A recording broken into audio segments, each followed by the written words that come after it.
Home team made it. What?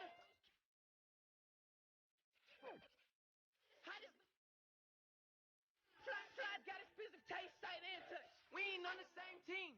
Cheer up. I ain't come to blend in, boy, I stand out.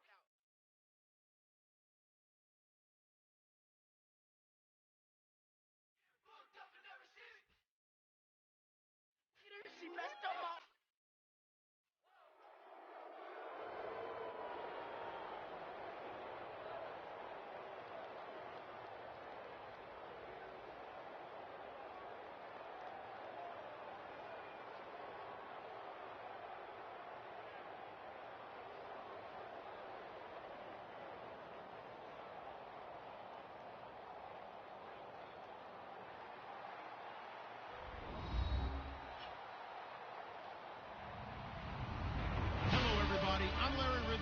Welcome to the NFL on EA Sports. As we head towards kickoff, two quarterbacks will be on the field today trying to push their team to victory. It's Wilson Seahawks going up against Osweiler's Texans. With that, we're up to NRG Stadium in Houston as we say hello to our broadcast team of Brandon Godden and Charles Davis. Gentlemen. Larry, they broke ground on this place in the year 2000, opened it in August of 2002, and it's been the home of this franchise ever since. Welcome to NRG Stadium in Houston. Coming up, we've got a good matchup on tap between the Seattle Seahawks and the Houston Texans.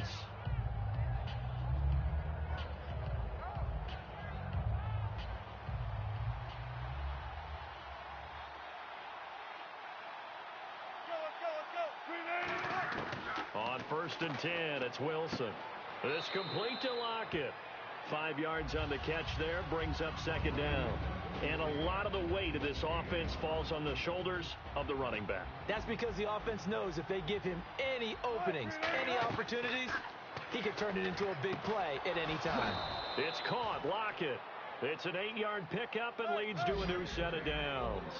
A little football 101 there. You just see the receiver try to run down the defender, meaning he goes right at him and really trying to move him a little bit towards the center of the field so he can put his foot in the ground and break to the out, to the sideline, and make a catch. And able to get this one across the 45 before he's brought down. Some think the teams really won't throw a slant route unless you have a receiver that has a lot of stature to him. But sometimes the little guys, they get lost in there. People can't really locate them, and they run that quick cut on the slant, and oftentimes they can turn it into big plays. The intended target, Doug Baldwin. That'll bring up 2nd down. And on your screen, the defensive starters for the Houston Texans. One thing's for sure. Throughout the season, but really in the playoffs, Clowney and Merciless, boy, did they come on. You get J.J. Watt back next year, a good defense becomes even better. You're exactly right about that. This was a defense that did not get the credit it deserved all year long. Finished the season #1 in total defense in the NFL. And as you mentioned, that's without J.J. Watt. Just think, when they get him back and put everyone else to use again, look out. The Houston Texans will be stout again on the defensive side of the ball. They'll throw on 1st down with Wilson. They'll lock it with a grab over the middle. Give him 9 there on the 1st down completion. An ex-teammate used to tell me all the time, I hate experienced quarterbacks because no matter what, you really can't hide what you're doing. And I think that right there, he knew right away where the blitz was coming from, where his primary guy was going to be, and he ended up going to a secondary target for a nice game. I was just going to ask you, that wasn't the primary target. He's so good at that, isn't he? I think he knew right away that he wasn't going to get to his primary guy. I think he read that as soon as he got to the line of scrimmage, knew where the pressure was going to come from, and said, I know how to beat that, and that's what he did. And now inside the red zone, the offense will operate.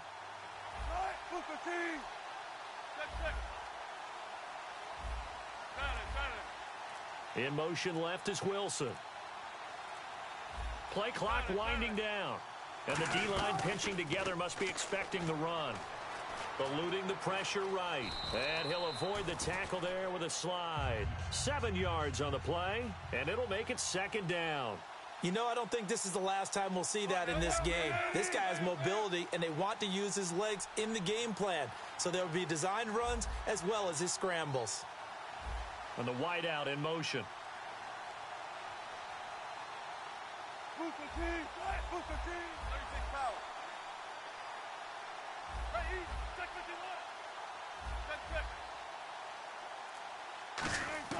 On second down, Wilson.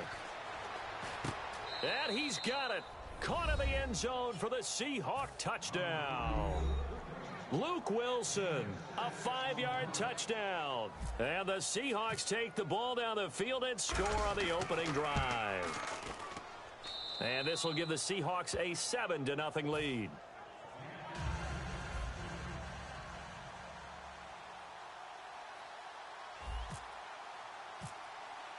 Hauschka now to send this one away following the score. This fielded at the 2. And he's up across the 25 and down at the 28-yard line.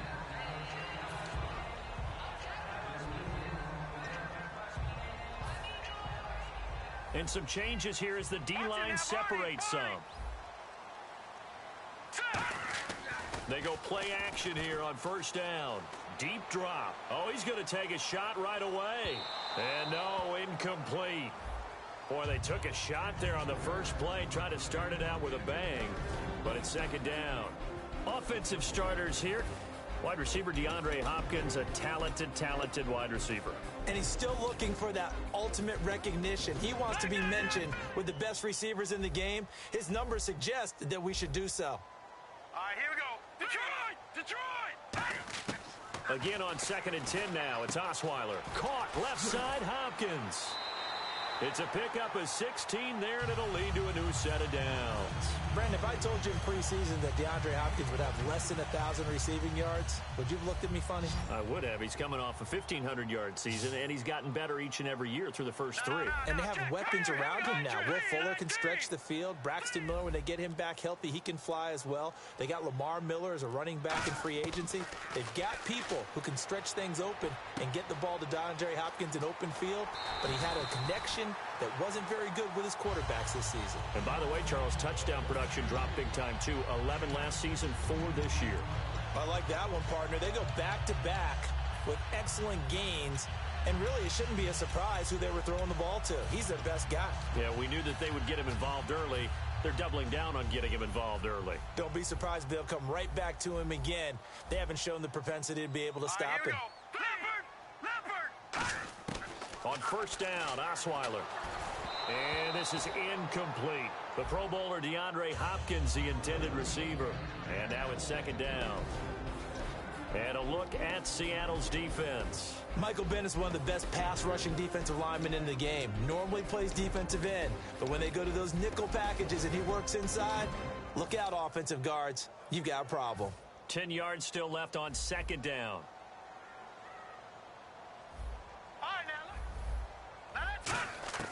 Again, Osweiler. And he's got his man in stride, complete. 6 yards is the pickup, and that'll lead to a third down. When you see zone defense and you know you've got a drag route on as your primary call, you've got to be really careful as a passer about how far you let your guy go because he might wander into some tough coverage. He's going to sling this deep. Touchdown, Houston. DeAndre Hopkins. 34 yards. And the Texans are an extra point away from tying this football game. And correct me if I'm wrong, that was just a simple fly route, wasn't it? No, there's nothing to correct at all. You've got it down pat. And I just remember as a player, when I'd be in practice sessions, and I'd hear 9 from the receivers, that meant fly route, go, look out. That was the 9, and he just kept going all the way into the end zone for the touchdown. So we're right back where we started, all even as the kick's away. Tyler Lockett now with a return. And he'll get it up just past the 20, and his guys will go to work at the 21-yard line. The Seahawks offense now, they get ready to come back onto the field. And they were able to punch it in the end zone last time. They'll be looking to do that again here for the defense. Obviously, they'll be looking to stop them from punching it back in the end zone. It always is punch-counter-punch, isn't it? And which team has the advantage? Well, let's just go back. Last time on offense, they rolled downfield, got into a good rhythm. You can see a little more bounce in and out of the huddle. Oh, this is taken in. It's complete. It's a big play there for Seattle. 44 yards. There will always always be a place for methodically marching the ball downfield, but when you can pick it up in big chunks and strike like that, have explosive plays, that's often the difference in winning and losing. Those types of plays that can knock a defense off balance, that'll drive a team towards a victory. He couldn't quite hold it. Got hit. Ball pops out. Incomplete. After watching him drop that slant, I can hear my old coach's voice ringing in my ears right now. You can't run with the ball until you catch it, trying to get those rack yards before he secured it. Defense has set themselves up nicely. 3rd and 10 now. They'll put 2 receivers left, 2 to the right.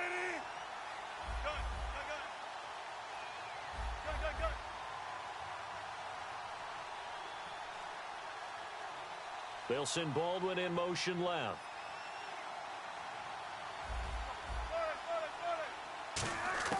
On 3rd down, Wilson finding time. He's got a man. It's caught at the 6-yard line. He got 29 yards that time. Looking to jam the receivers at the line here. Press coverage look defensively. I don't care how many times you tell the story, it never loses its luster for me. Doug Baldwin, undrafted out of Stanford, and plays like a #1 receiver should in the NFL. I don't care how you cover him. I don't care that his size isn't great.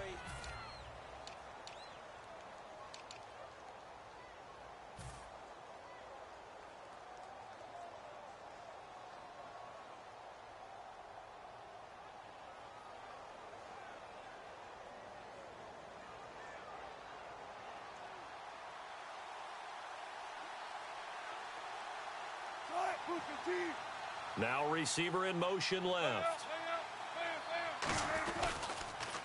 Pitch goes to Rawls. And they'll be driven back here, losing yardage to the 9. Call that a loss of 5 yards on the play.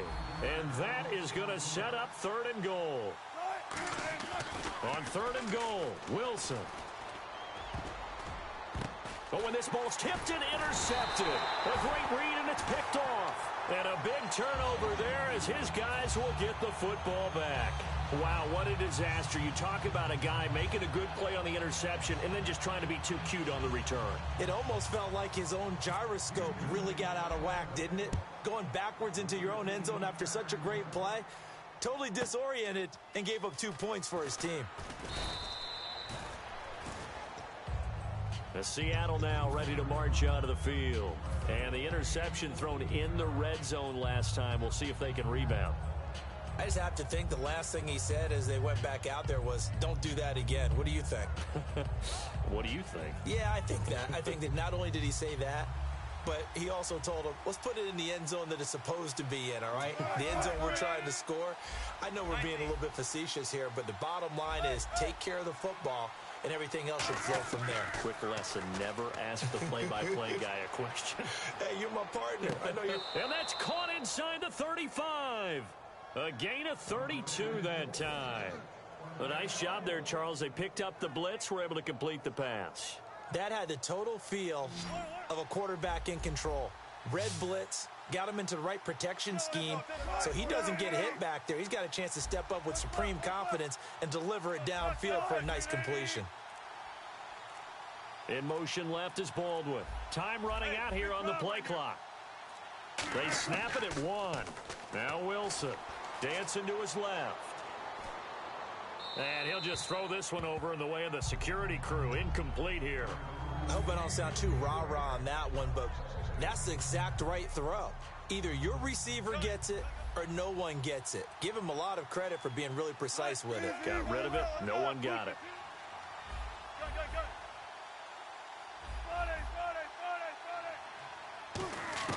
Again on 2nd and 10, it's Wilson rolling to his left. A 50-50 ball here, and it's intercepted. A great read, and it's picked off. And a big turnover there as his guys will get the football back. And now out comes Houston. And that last drive, a long drive, but not just that. They had a great air attack going. Do they stick with that? I would think that they would, because if they were competent enough to do it on the last drive, starting backed up in their own territory, why would you change anything? They've got to be confident about what they're presenting and continue to do so. Yeah, because the secondary, they really looked clueless. And that was amazing because that drive went and went, no adjustments and no big plays by the defense to knock the ball away.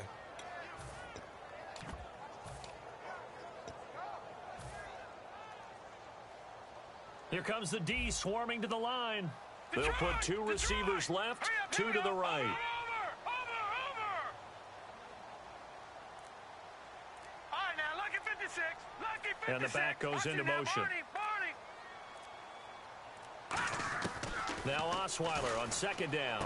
The hook up on the right side to Hopkins. And they'll get him down up past the 15, just shy of the 20.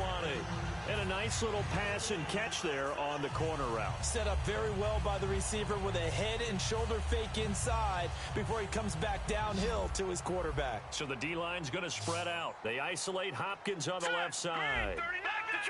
Detroit! In motion is Fedorowicz. Throwing now, Osweiler on first down. He's got Fuller. And he's brought down, getting this one up to about the 35. They'll get 16 yards there. And the Texans are going to have a first. It's a nice completion, a little bit of run after catch as well to create the yardage that they got. But it is so tough to cover that route, the drag route, because they run it at varying speeds. Because the key is to create hesitancy on the defender's part. Always so empathetic for those DBs, aren't you? Leopard! Black 99 Philly, here we go! All right, now, lucky 56. Leopard! On first and 10, it's Osweiler. Got a man, and he hits him in stride. And they do finally get him, but he takes it to the 25. A huge play there for Houston. And even 40 yards. And now a first down following that long gain. 2 minutes to play here in the first half. We're back to Houston after this timeout. Black 99 Philly, here we go! Hurry up! A first down carry now for Miller. And a short gain here down to the 22. And speaking of Lamar Miller, up over 1,000 yards this season for the Houston Texans, 5 touchdowns as well. And the second time in his 5-year career, he topped the 1,000 mark. And he did it missing 2 games due to injury, so just think of what the numbers could have been. But looking forward, he's such a versatile player. I would not be surprised if Bill O'Brien adds a little more to his plate in 2017 and throws the ball a little bit more to him out of the backfield. Get him into space and let him create bigger plays that way as well. On second down, here's Osweiler. Trying to force it to Hopkins, and it's intercepted. A great read, and it's picked off. And his guys are going to get the football at the 23-yard line. The Seattle now ready to march out of the field. And 2 picks thrown here in this first half alone. We'll see how that affects him. Can't wait to see where his confidence is, because the great ones, they'll throw 4 or 5 picks, and while it'll hurt their team, it won't hurt their confidence. They'll think something was just wrong with the ball or the wind or something was funny. It's never about them. That's how they stay so into the moment and into the game. Looks like the defense in press coverage here.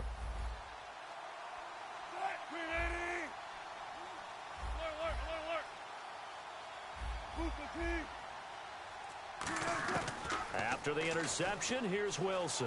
Forced out to his left. Now he'll let it go deep down the left sideline. He was trying to get it to Jermaine Kearse, and that'll bring up second down. As a general rule, when you take a deep shot downfield, it's usually a timing pattern. Quarterback in the pocket and looking to hit his receiver downfield. But when he has to move outside of it, timing off, he gets thrown off. And on that play, that caused the incompletion. Kearse goes in motion right. Second and 10. It's Wilson again. Sliding out of the pocket. Now he's going to throw it deep to the others. It's caught inside the 25. And all the way in. Touchdown, Seattle. Jermaine Kearse. 76 yards. And the Seahawks get the quick strike touchdown. And he's able to put it through.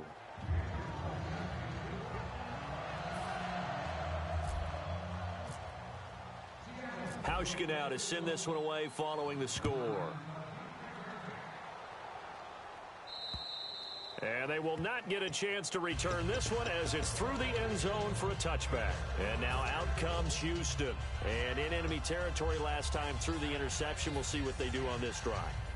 Can't wait to see how it alters what they decide to do in play calling. Do they continue to throw the ball? Do they want to lean more on the running game? It'll be an interesting sequence of plays that they've got coming up. Does it often affect the play calling with the interception? How much does that change what you do? I think it does depending on why the interception was thrown. Sometimes it's just a matter of the defense made a great play, so you continue to come back. But if it's on you, if the offense just doesn't have the confidence, if they're a little bit shaky, maybe try and take the pressure off and run the ball a little bit. He's going to air one out. And is this intercepted? It is. It's intercepted. The former Longhorn back home, Earl Thomas. The Seahawks offense now, they get set to go back to work. And they will simply, Charles, be looking to duplicate what they did last drive when they were able to push it in for 6. And they hope it'll be that easy, right? To be able to take exactly what happened before, replicate it. They may have to make a few additional changes along the way because I'm sure the defense will make some adjustments, but they've got to have great confidence having scored the last time out. Now Wilson on pressure comes, and Wilson's going to go down. A well-designed corner blitz that gets him for a loss of 8 yards. Now hold everything here. We're going to get a timeout by the offense. It's just their first, so they'll have 2 remaining here before we get to halftime. And on the outside, they're playing press coverage. Move 15. Hey, 0, 0, 0. Hey, alert. Hey, gun.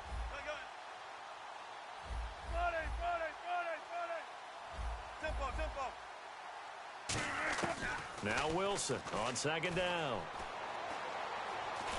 Under pressure, and the Texans able to get in there for the sack. And now the Texans are going to stop it as they signal for a timeout. It's just their first, so they'll have 2 remaining here before we get to halftime.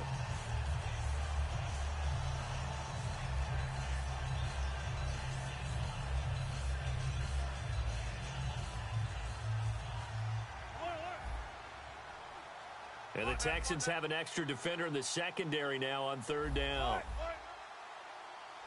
19.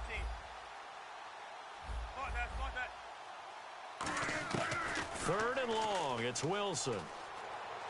He's going to rifle one deep left side. And that's caught inside the 35. And the ball is knocked out, but this will get out of bounds, so possession will stay the same. I don't know about you, but I could hear and feel the sigh of relief all the way up here in our booth. That was palpable. The sideline, the friend there. No doubt about it. If the ball goes over the sideline, able to retain possession, no turnover. I know his coaches are screaming, just hang on to the ball, man. Offense comes to the line now, 1st and 10. Easy. One clear. Sight, blue 15. Shotgun. In motion left, Curse. On 1st and 10, it's Wilson. And Wilson's going to be intercepted a 3rd time. A great read, and it's picked off. And his guys have got it back at the closing stages of the first half. And the Texans set to come onto the field. And from this spot in the field with the clock where it's at, you think we're just going to see a knee and that's it? And I think in this situation, that's the proper play. But we do know there's some risk takers out there that may want to take one more shot before the clock runs out. Final play of the half. It's Osweiler. He's going to try and go deep again. That's going to be knocked away and incomplete. Time for a break. We've hit halftime. 2 quarters down, 2 still. All right, hang on here. We'll jump over halftime. Just let the system and graphics catch up. Okay, all set. 3rd quarter now. So both teams have their marching orders, and we'll get going again here in quarter number 3. And this will not be returnable. It's out of the back of the end zone for a touchback. And now out comes Houston. They're down here, but very much in this game. What's the tonality of a coach's talk when a game is within striking distance like this at intermission? Typically, what they're doing is emphasizing the things that went well in the first half and wanting more of that. Sure, you've got to go over some of the errors and clean up some things because there's a reason you're down. But overall, I think they want to stay positive, stay up with this team. We're just starting the second half, and we've got the football. Let's go ahead and punch it in, and then we'll take it from there. See how that recipe works. Well, you mind if we go off topic for a second? No, let's go. I like to do that randomly. AFC playoff contenders for this year that didn't make it last season. Who do you have that might get in? Well, I think Cincinnati's got to be considered there. Maybe they'd have an offseason that's calm, and they go into this season and try and get back to the playoffs where they had been perennials. How about Denver? Yeah. Remember last year, they didn't have the quarterback to start. Trevor Siemian played pretty well overall, but maybe they can get solidified there and ride that strong defense right back into the playoffs. I'm going to give you a couple a little bit off the pace. Indianapolis cannot afford to squander Andrew Luck, one of the better young quarterbacks in the game. They've got to get back to the playoffs. And Buffalo, brand new head coach, brand new people running the ball club. Let's see if they can figure it out, because I think defensively they can be awfully strong. They get 5 out of that one, and it moves the chains. And they're going to hurry back to the line now. And Brandon, from our time in college football, where receivers weren't running the traditional NFL route tree, one thing they did learn, find open areas, find soft spots, and set up and catch the ball. And I think we just saw that there. Yeah, we saw that indeed, picking up the first. Second down, just 1 yard to go.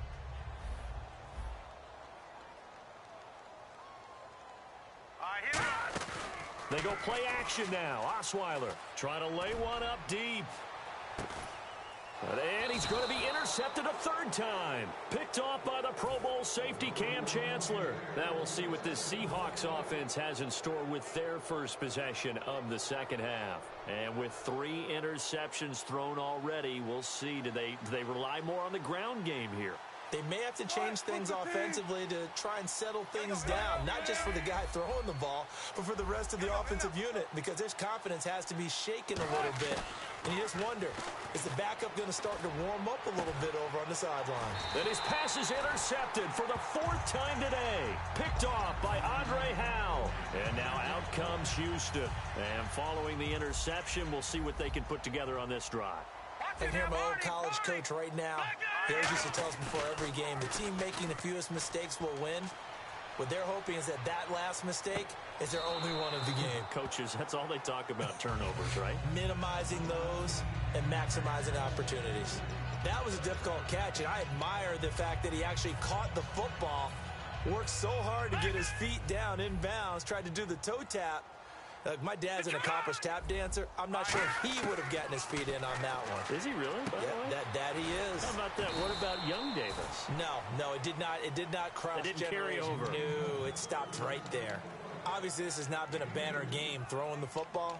So what you got to do? You got to kind of down focus, don't you think? Find the tight end, take some easier completions. Yeah, interception last drive. There he hits the reliable target. Well, good field position to start the drive, but under the gun now here on 3rd and 8. Set! Green! All right, now, look at 56. Back 99 Philly, here we go! Detroit!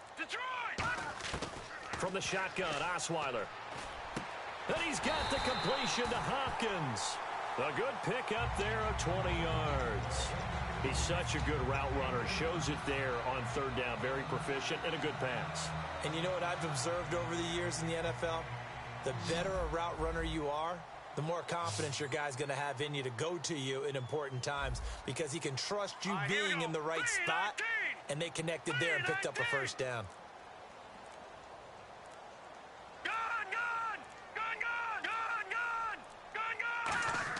To throw again is Osweiler. And that one's going to be over everybody in the back of the end zone. It's incomplete.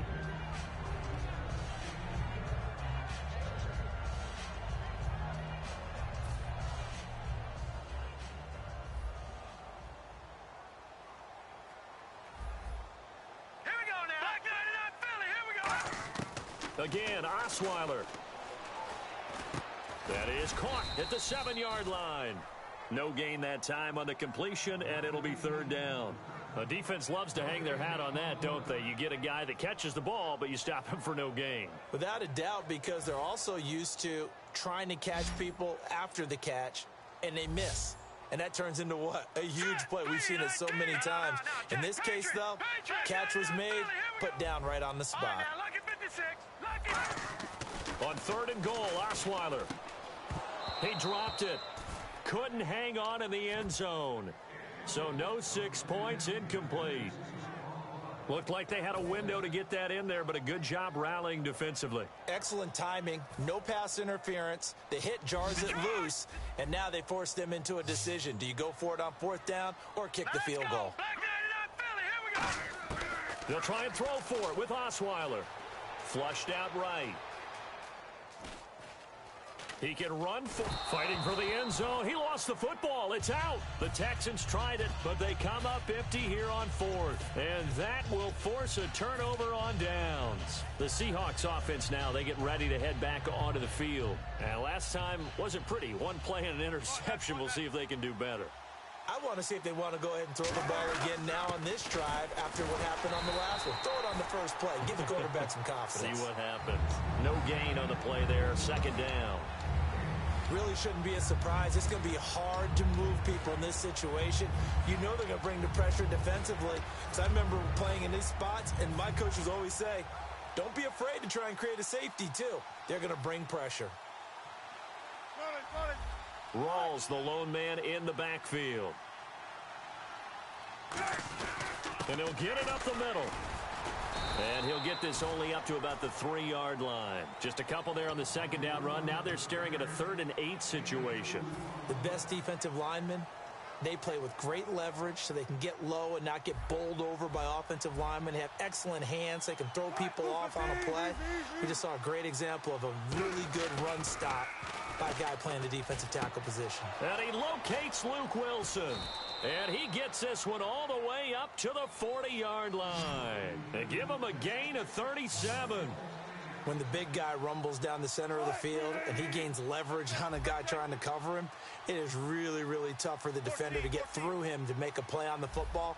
That's why guys love to throw that route. Down the middle, throw it deep, and let the big guy go get it. They'll throw on 1st down with Wilson. Wilson hit. It's loose. And nothing but green grass here, middle of the field. And they will bring this one back. A fumble return for a Texans touchdown.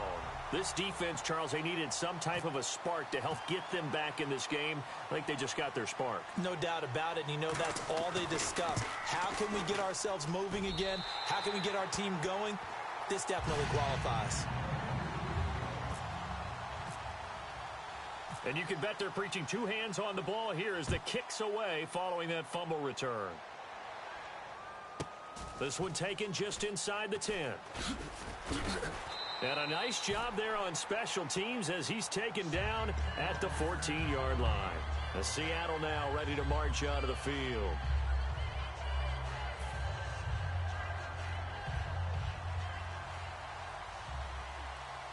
They'll put 2 receivers left, 2 to the right. And he motions the wide receiver. On 1st and 10, it's Wilson. Looking deep downfield. And this will be caught at the 30. And all the way in, touchdown Seattle. Doug Baldwin taking it in. And the Seahawks find a way to stretch their lead. Well, that was the fly route for a touchdown, and since he caught that one and scored it, I got to tell the story. Before the game, we were standing there. He was running deep routes, dropped one. It bounced up and just hit me right in the gut, and I said, come on, man, but there was no drop. Yeah, you okay now? I'm good. All right, I'm good. We got the ice pack up here. You're just fine. What I loved about it was the subtlety of the route because everyone knows he's fast. They're going to play him for that route first and foremost, but sometimes it's a head fake. It's varying your speed off the line of scrimmage. It's giving the defensive back different angles to think about. Is he going inside? Is he going outside? And then, as you noted, he just took off past him. Oops. There he goes again. Now a play fake here on 1st down. Going for the deep ball. It's caught inside the 25. Touchdown, Houston. Will Fuller, 75 yards. And the Texans have cut it to within a score. That was a nice little setup there off play action for the long touchdown pass. And I've got to tell you, it brings back bad memories for a guy like me as a former defensive back, because in a playbook I knew a long time ago, we described that play pattern as draw pass 9 go, meaning fly pattern after the play action pass, trying to hit him for the deep ball, and boy, were they successful on that one. So tough because his speed is so great. You've got to make sure you don't miss any cues or keys in order to try and keep up with him. Draw pass 9 go. That's still a nightmare to this day. Yeah, I still wake up in the middle of the night and feel the guy going past me.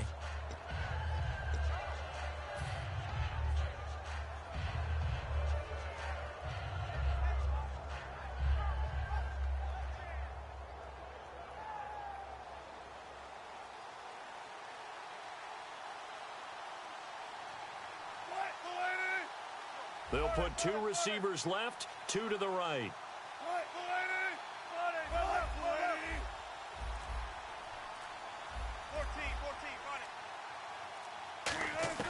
On first down, Wilson. He's going to rifle one deep left side. And he knocks the ball away, and it falls incomplete. There's no shyness there pushing the ball downfield, but I like the coverage on the play. In good position. And when you have a 50-50 ball, who's going to come down with it? I like the way that he made the play, came across, and knocked it away. Unable to connect on the first down pass play. Now it's second down. 14, funny. They'll send a receiver in motion to the left. 36 power. 19.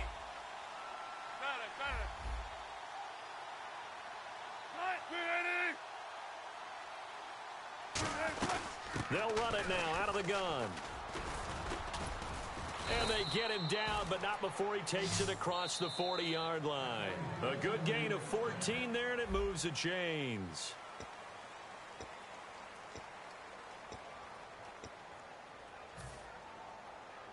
So here we go, 1st and 10 now.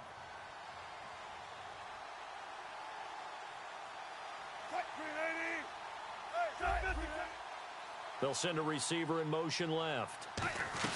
Back to the ground on first. Again, it's Rawls. Just a yard on the first down carry, so it's 2nd and 9. And in this situation with the lead 4th quarter, they're liking keeping the ball on the ground, I'm sure. That's just smart football, but you know the defense has to know it as well. They've got to stop them here. So now we're going to see that loading the box in a big way.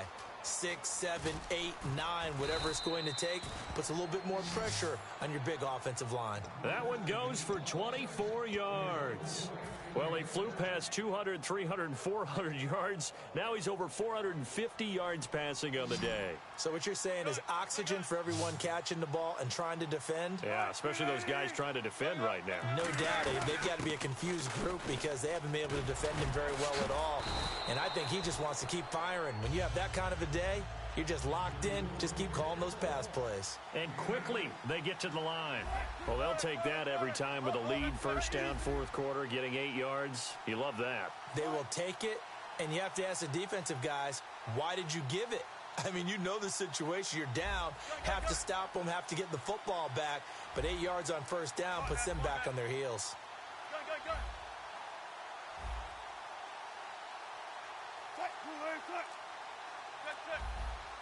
Block it in motion right. They go again with Rawls.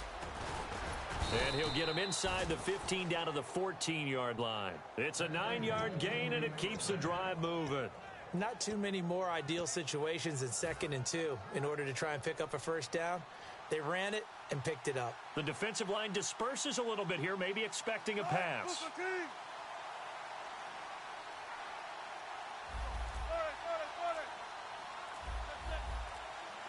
They'll bring a receiver in motion left.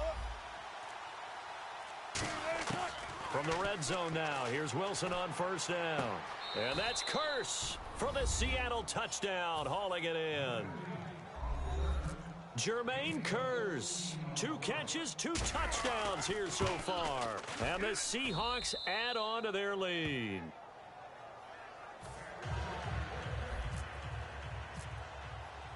Hauschka now to send this one away following the score.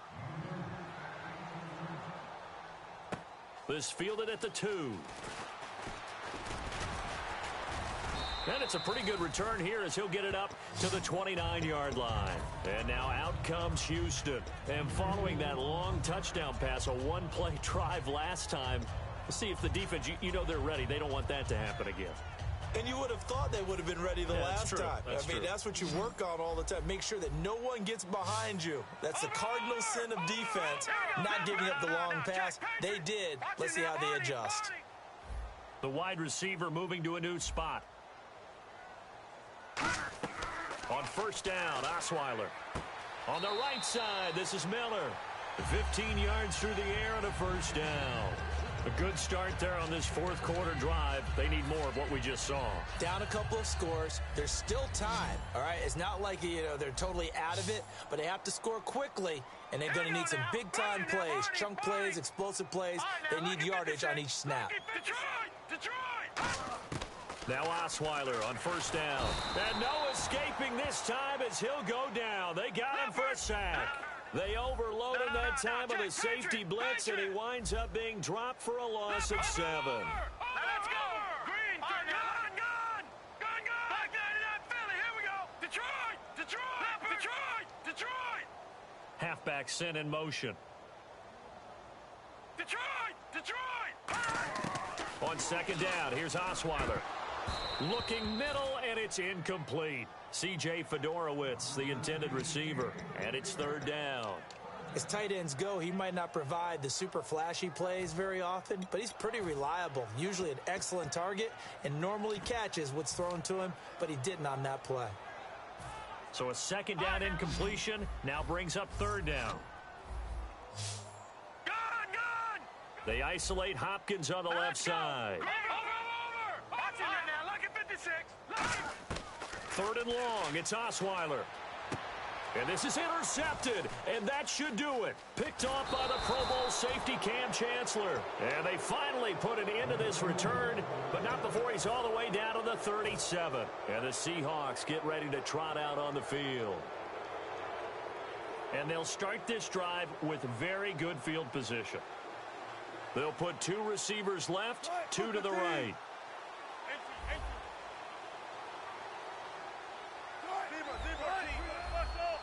And some changes here as the D-line separates some. They'll run it now out of the gun. And he is swallowed up right at the line of scrimmage. Call it no gain on the play, and it'll be second down. So now the Texans are going to stop it as they signal for a timeout. It's just their first. They'll be down to 2 remaining as we step aside here in the fourth quarter.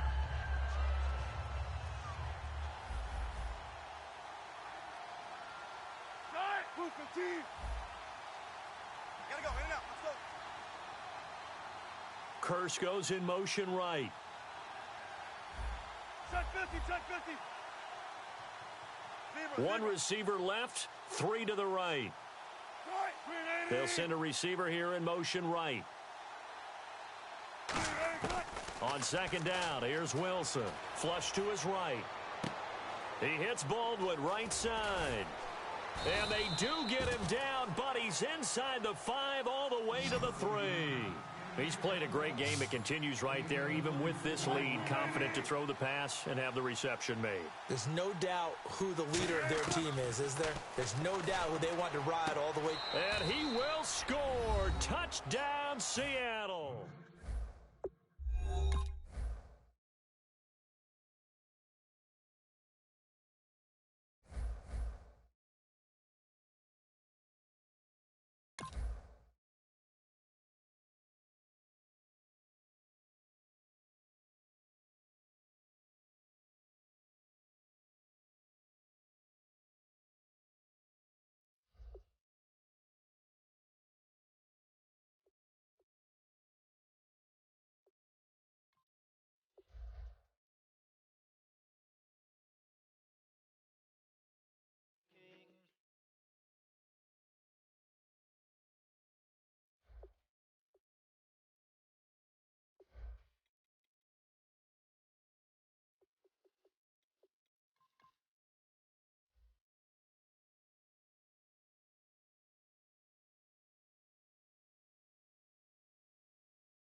NFL on EA Sports. We've got a good one on tap today, and there's going to be two quarterbacks ready to get it done on the gridiron. It's Wilson Seahawks going up against Rodgers Packers. With that, let's get you up to Green Bay, Wisconsin, where we welcome in our commentators, Brandon Godden and Charles Davis. Thank you very much, Larry. We are here on a beautiful afternoon for football. Today, we've got a good NFC matchup on tap between the Seattle Seahawks.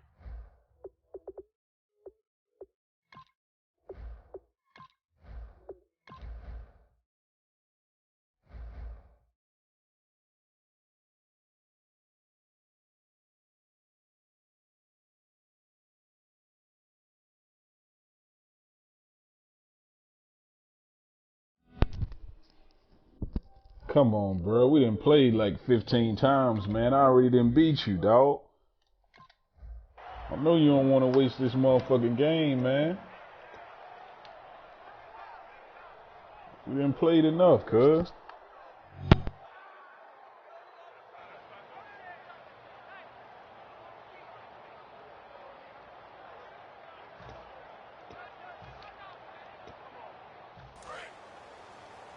So the D-line's going to spread out.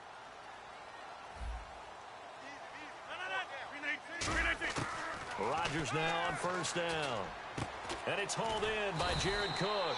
And he gets this one just shy of the 40. They'll mark him down at the 39.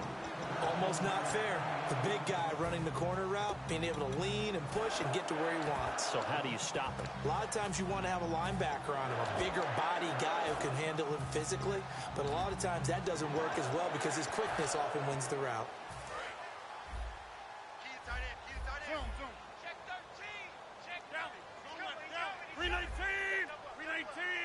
319. The first carry now. This is Lacey. And he'll lose yardage on the play back at the 37-yard line. A loss of a full 3 yards, and now it's second down. The insistence of speed at every position is really seen at the defensive end spot. These guys in the old days were often outside linebackers. They just pushed them forward because they wanted to play fast and get to the quarterback or the running backs quicker than ever before. And the 2016 NFL Comeback Player of the Year was Jordy Nelson. He had a fantastic year after the knee injury in 2015. Well over 1,000 yards again. And once again, he was the #1 target for Aaron Rodgers. NFL high 14 receiving touchdowns. What dimension does he add that makes them so good on offense? Dependability as well as speed. All right, Jordy Nelson's the type of guy who can run any route you want. Yet he can also take the top off of a defense, as we like to say, by running past people. It's a heck of a combination to deal with. Plus, Aaron Rodgers knows when he gets in trouble, he just looks for Jordy Nelson, and 9.9 times out of 10, he'll find a way to get open. And here's the offense today that hopes to get off to a strong start. And the wideout in motion. Rodgers to throw on second down. Caught by Nelson left side. And he'll be taken down, but not before getting this inside the 30. And he's already got 2 catches on the opening drive. They know he's going to be a handful. And sometimes you game plan for that offensively. You want to make sure that guy touches the ball, and sometimes it just happens naturally. And then you change your game plan. When he has the hot hand, you keep going back to him because he's running routes with confidence as the game goes on. And he motions the wide receiver. Throwing on first down is Rodgers. This will be caught inside the 10. And down he goes, taking it inside the 10, just shy of the 5 at the 6. And the pocket's been protected pretty good here so far on the opening drive. We always talk about confidence in runners and catchers and quarterbacks. How about the protection detail? They're not allowing anyone near the guy throwing the football. So after that big gain, let's see what else the offense has up its sleeve.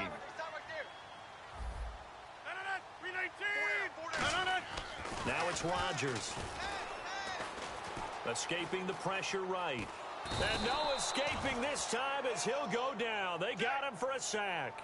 Bobby Wagner in there to get him for a loss of 5.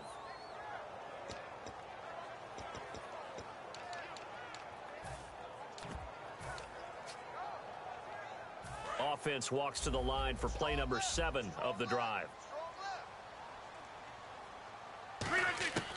On second down, here's Rodgers. And he'll be hit as he releases it, and that'll fall incomplete. And the linebacking core could certainly be crucial today. Now whistles come in. We're going to get a timeout here by the offense. They'll have 2 remaining as we step aside here in this first quarter. Can this defense get the stop on the opening drive? Here's 3rd and goal. 319. Rodgers now on 3rd and goal. And almost intercepted. Would have been a huge pick in the end zone, but as it stands, that brings up 4th. So now on 4th down, Rodgers will give way to Mason Crosby for the field goal try. Oh, he left this one out to the right. That's a bad miss. No good. And this will remain a scoreless game. And that one, my goodness, that was almost too easy. Yeah, you're not going to have too many attempts shorter than that one. And I don't think this was blocked. That's about as bad a miss as you can have.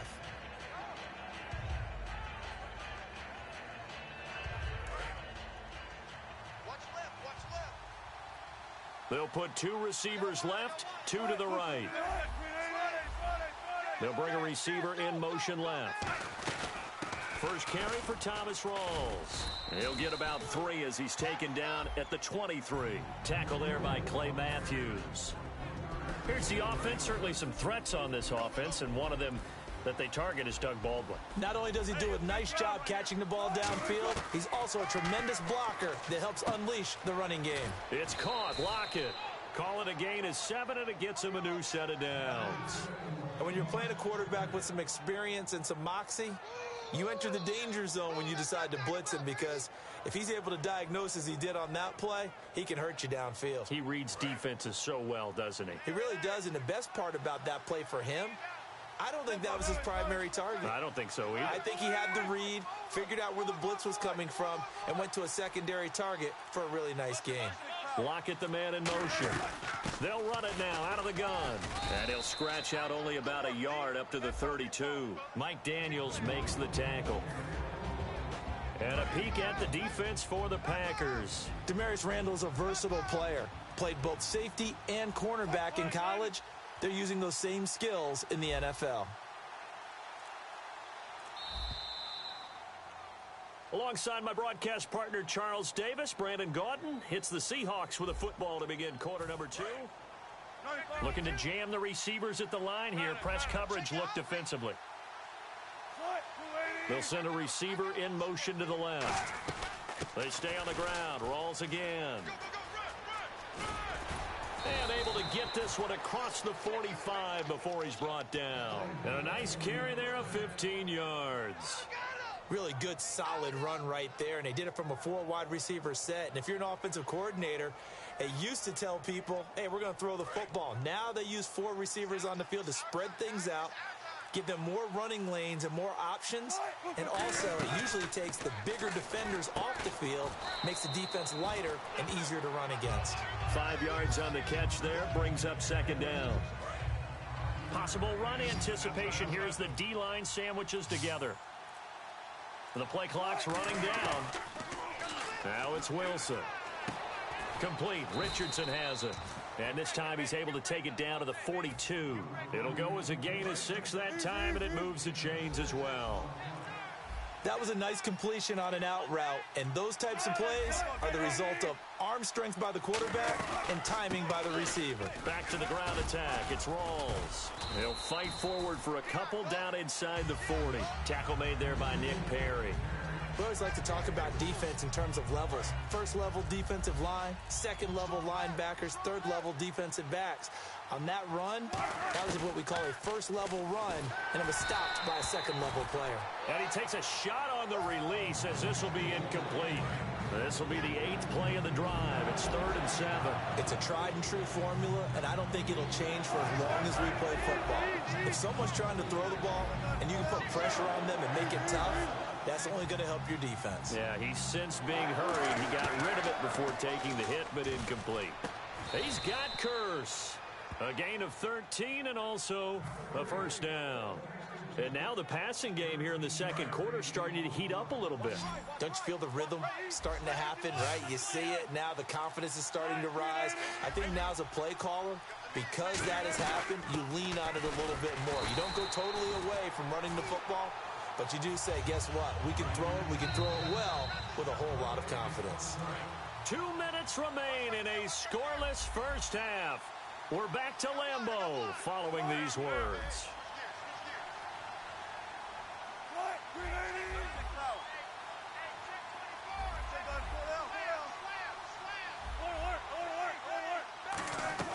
Now Wilson on second down. Eluding the pressure right. His throw caught at about the 5. And he doesn't quite make it. They do stop him, but he gets it all the way down to the 1. We talk about mobility on quarterbacks all the time. Here's where it really pays off. Able to move, evade, and is accurate throwing on the run and picking up a first down. First and goal, they'll look to smash it, and he will take this one in for the Seattle touchdown.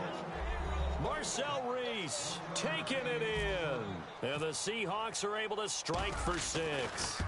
And that's why you have the fullback, Charles. Couldn't get it in the play before with the smaller guy. Turned to a little more power. They score it. And now it has to warm the hearts of a lot of old-school football fans. They love when they get to see a little bit of power football. This will be fielded on the back line of the end zone. And the decision to bring it out is going to cost him about 7 yards all told as he's taken down back shy of the 20. The Packer offense now ready to get back onto the field. And they had compiled a pretty long drive last time. Unfortunately, though, it ended with no points after the missed field goal. And that can hurt the psyche of a team because as they drove downfield, you know you're never supposed to count points in your mind until they go up on the board. But let's face it, we've been there. We've seen teams before. They were counting on those points. They didn't get them. Can they come back now, start over again, and grind it out? 5 yards is the tally on first down. That brings up 2nd and 5. And now it looks like they're going to be in the hurry up. And that's exactly what you want on a first down run. Pick up 5 yards, bring up 2nd and 5. The defensive line, though, they've got to figure out a way to out-leverage the guys up front because the offensive line is winning at the point of attack. And he's certainly not a guy that drops that football very often. Indeed, because that's a bit of a surprise. I know he's in the middle of some traffic and people, bodies all around him, but he usually has the focus to haul that one in. 3rd and 5, so they bring in an extra defensive back. Expecting pass.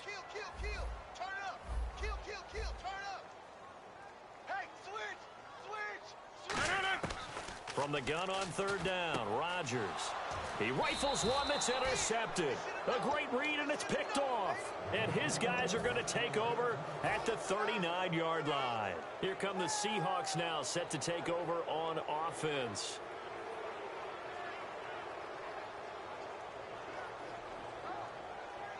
Really nice starting field position here for the offensive unit.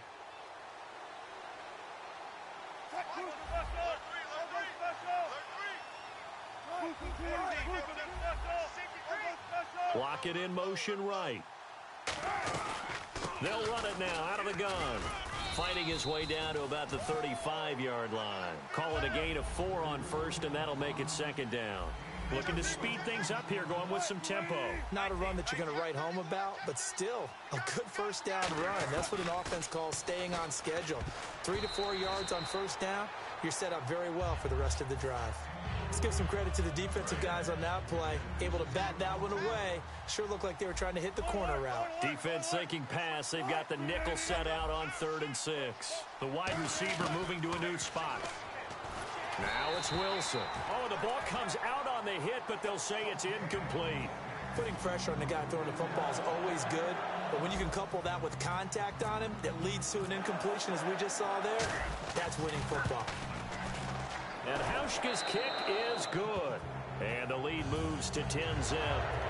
It's a little bit of time left here in the second quarter, but they get the field goal near the end of the first half to expand that lead. Now, that's got to feel good, but they can't let up. Now on the kickoff, they've got to make sure they don't give up a big return or big yardage to set up the other team for one last chance to score themselves. And Green Bay getting ready to go as they take the field. And with time quickly fading here in the second quarter, not sure how aggressively, offensively they want to play this. I think we'll find out just how much they trust their guys in this situation if they decide to take a shot.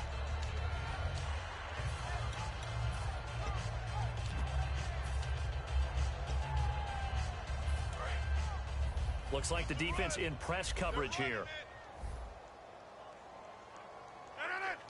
Reset. Hey, easy. Check three. Hey, over.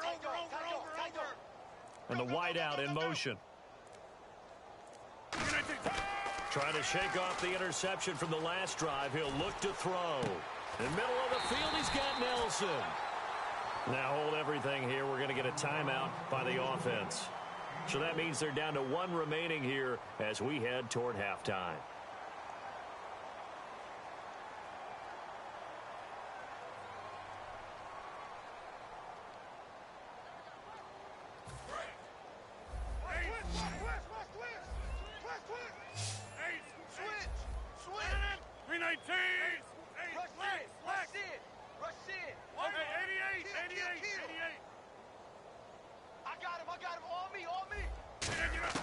Rodgers now on first down.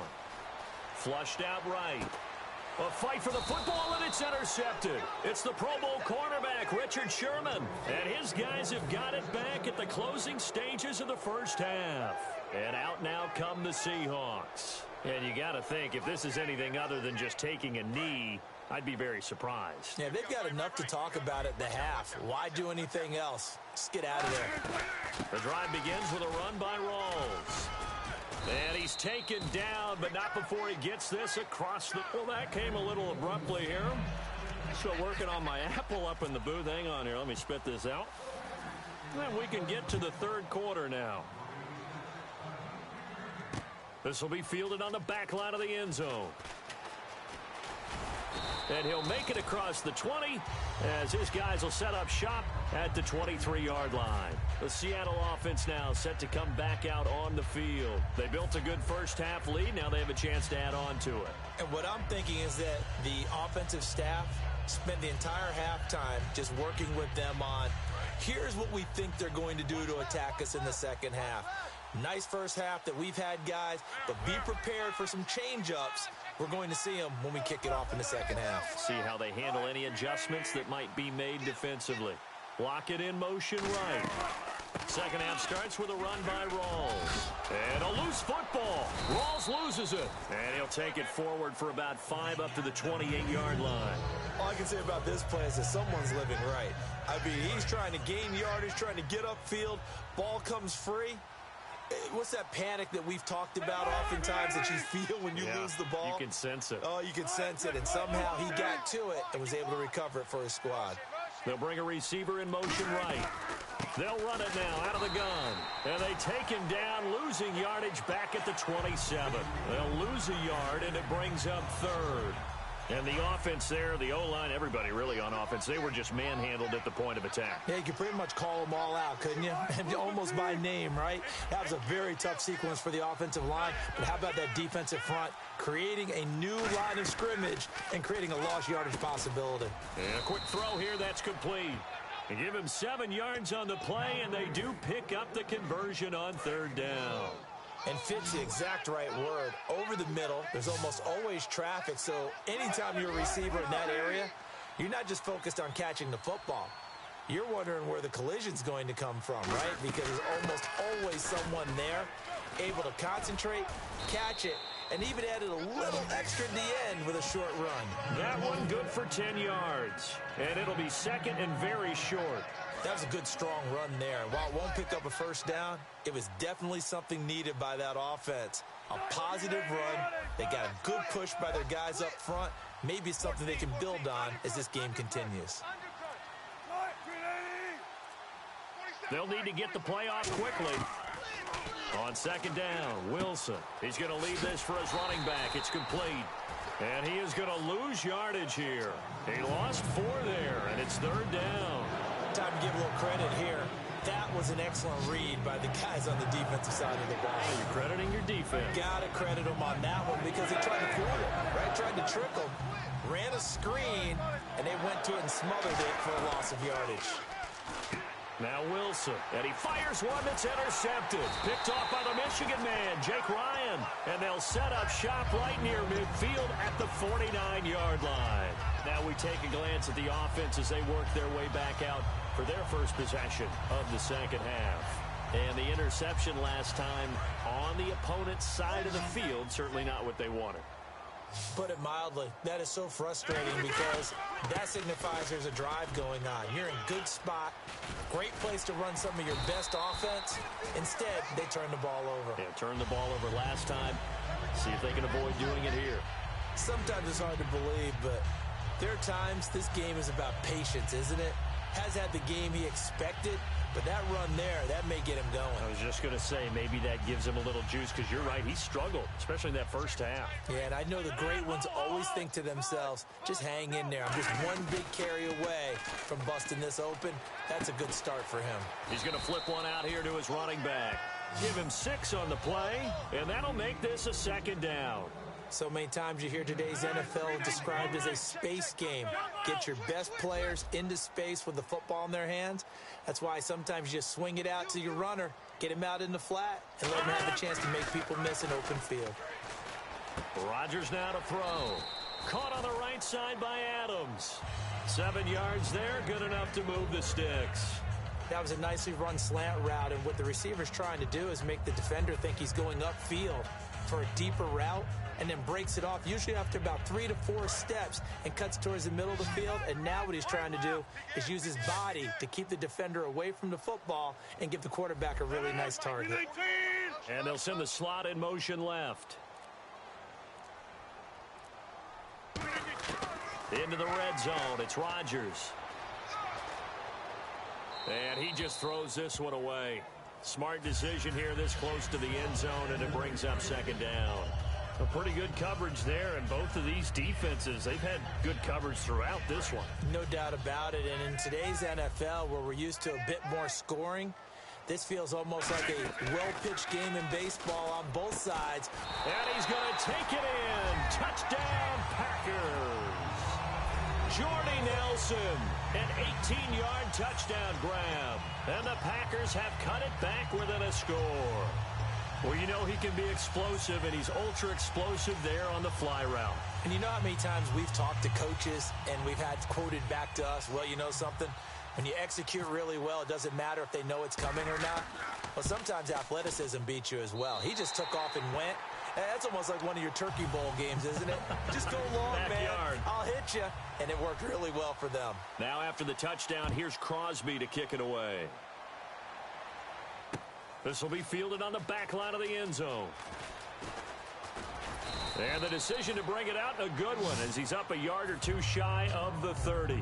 The Seahawks offense now, they get ready to come back onto the field. And following the interception, just any interception, are you a little bit more cautious when you start that next drive, or no, you just throw that out the window? I think you are. I don't think that there's any way you can run back out there and go, totally didn't affect me. Let's just go ahead and be loose with the football again. You're going to take care. Wilson hit. It's loose. It's out. Fumble. And the Packers pick it up. And he'll bring it back to about the 5-yard line. The Packers offense now heading back out onto the field. A good balance attack for that last touchdown drive they had. Now it's time to see if they can do that again. It really becomes a tale of two play callers, doesn't it? The offensive guy, he's in sync. Everything is working pretty well. For the defensive guy, what's going on the defensive side? That's a tough one because he's prepped all week as well, and he can't get a bead on exactly what they're doing right now. What he needs is one of his guys just to make a big play and disrupt things. Oh, he had 6 points in his hands there. Couldn't hang on. Second down. So the incomplete pass brings up second down. After all the preparation, all the practice, a play like that will absolutely break your heart. They had everything they wanted, just unable to complete it. In the end zone, a big-time drop. And did he get the feet down? No, they'll say he did not. It's incomplete.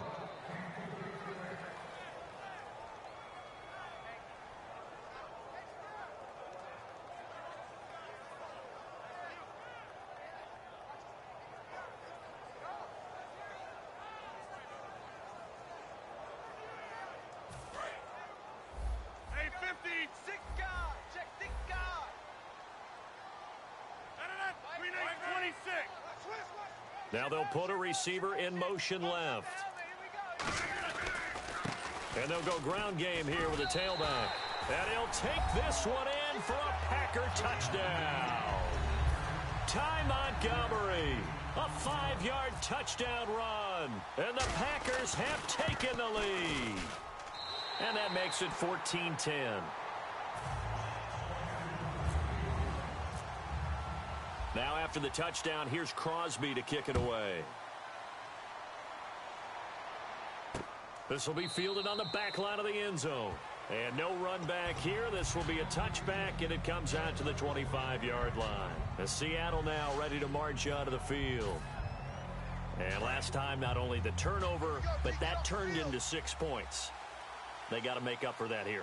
You always hear about empty possessions, but some are worse than others. You can have an empty possession, punt the ball away, get yourself set to play defense, but when you turn it over, it changes momentum, and when they take it downfield and punch it in on you, that's a bad possession all the way around. Yeah, but you're hungry to get back out there, aren't you? You better be, because otherwise, it's going to be a long day for you. 10 yards on the pickup there, and it's good enough for a Seattle first. And on the outside, they're playing press coverage.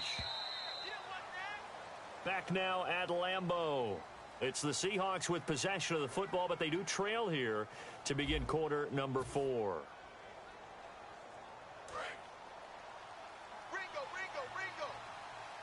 They'll put 2 receivers left, 2 to the right.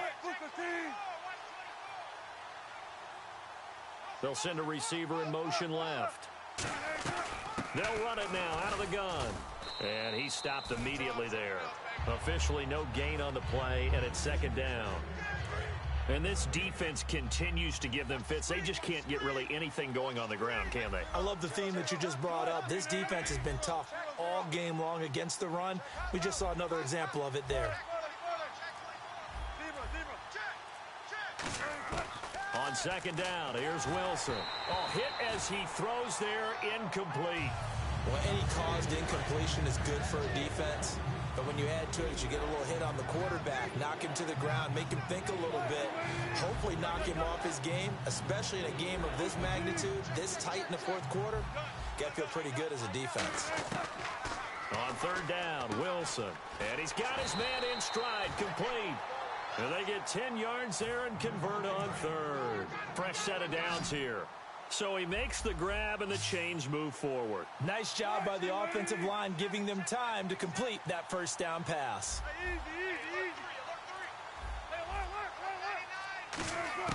On first and 10, it's Wilson. Complete. Richardson has it. 5 yards on the catch there, brings up second down. So they complete the pass, and now they face a second down. And now a timeout coming from the defensive side for the Packers. It's just their first. They'll be down to 2 remaining as we step aside here in the fourth quarter.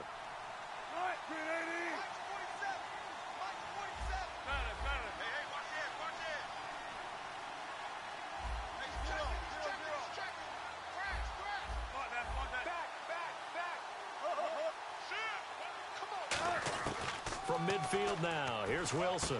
Got a man, and he hits him in stride. And he'll be brought down, it looks like right at the 40. It's a 10-yard pickup, and it moves the chains. Shift together here from the D-line.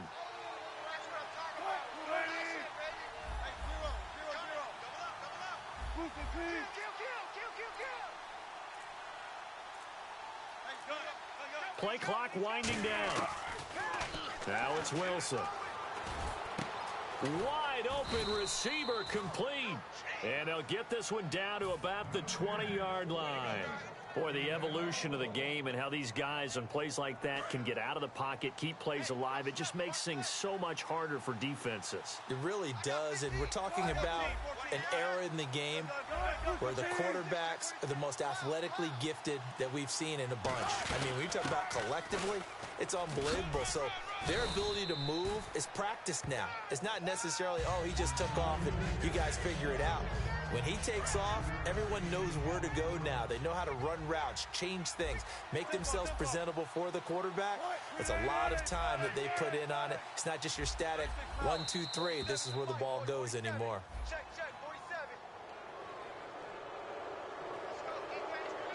Time starting to run out here in the fourth. This defense just trying to keep the offense off the board and preserve this potential victory. They'll bring a receiver in motion left. Following the penalty, it's Rawls. And he's able to work it here to the 8-yard line. It's a 3-yard pickup, and that sets up a 1st and goal. Tough day, tough sledding right there, and it's been that way the entire game. Not a whole lot of room to ramble for him. Yeah, you're right. It's been that way all afternoon. Didn't get a whole lot better there. Time for a break. We'll come back, see what transpires after this.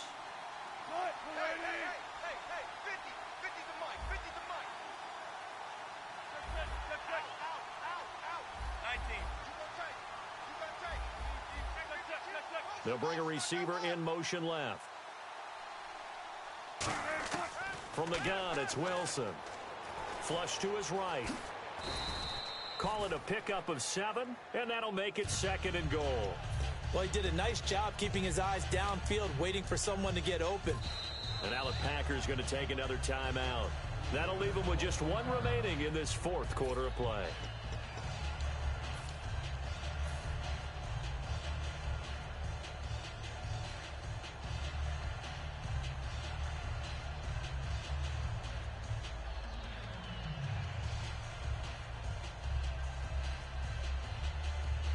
Long drive. The defense just cannot seem to catch a break and get off the field.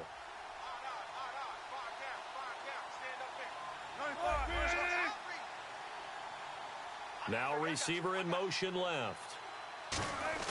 Now the fullback Reese. This is where he excels. And he's across the chalk into the end zone. Touchdown Seahawks.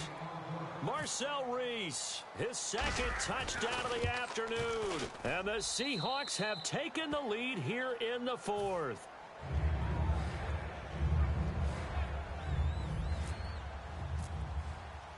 Hauschka now to send this one away following the score. This is taken about 7 yards deep. And he'll get it up past the 20 to the 22-yard line. Now the Packers get set to go. And they're going to need another score. Got one last time, but still down here. When you're playing catch-up, every possession becomes crucial, doesn't it? It's vital. Get back out on the field, punch in the end zone again. They know it's not easy, but what they do have going for them, they did score the last time. They think they've got a good formula working. And what about the defense? Well, now you're just saying to yourself, okay, we gave up a score last time. What adjustments do we need to make to slow them down now and get the ball back for our own offense? Is it more pressure? Is it more zone? What do they have to do? They're trying to figure that out themselves. We'll see if they can figure that out right here. And seeing no options, he just tosses this one away incomplete.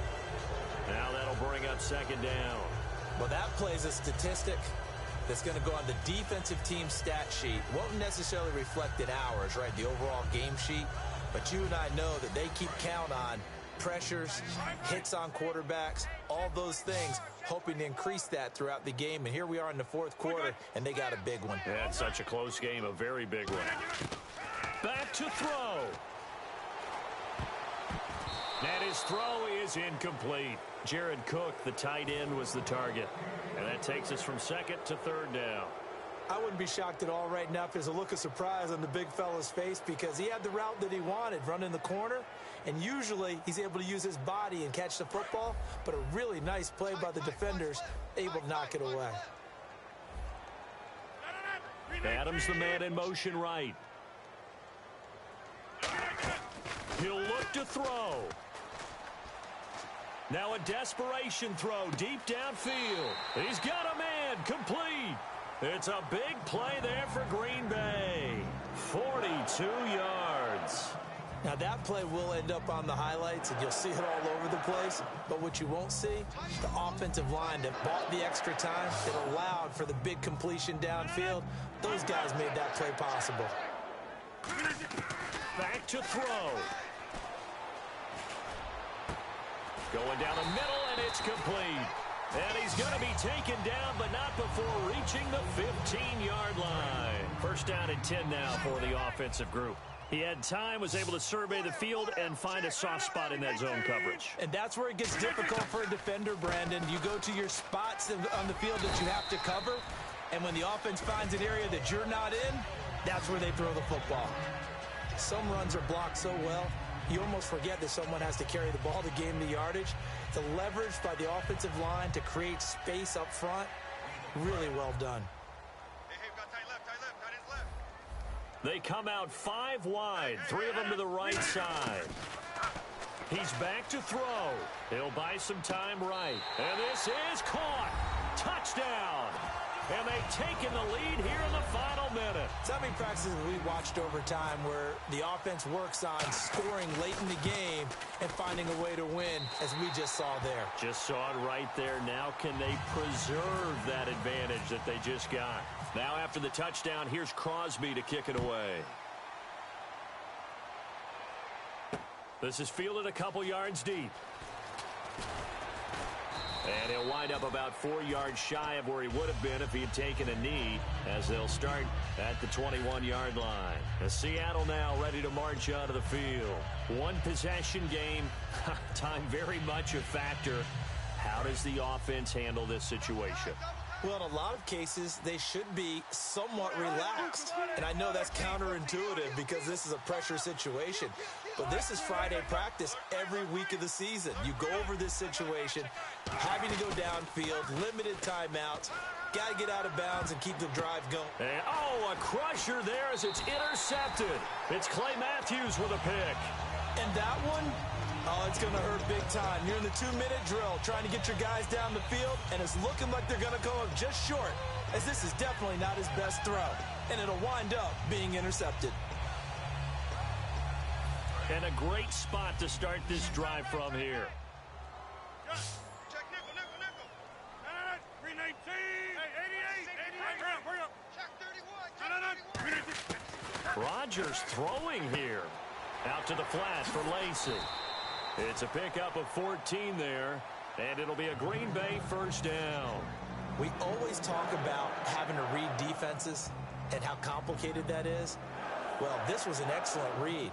Read the pressure and got rid of the football before it even got to him for a nice game. And when they're blitzing like that, running back usually a good spot to go with the football? Without a doubt, because he's right in your sight line or he's near you. So you're able to just get it to him easily. And once he gets in space, that's usually a good matchup for him. Well, Charles, there's an old saying, don't let a loss beat you twice. You're exactly right about that, Brandon. When you look at it and all of your preparation went into winning this week, now you have to absorb a loss and find a way to shake it off.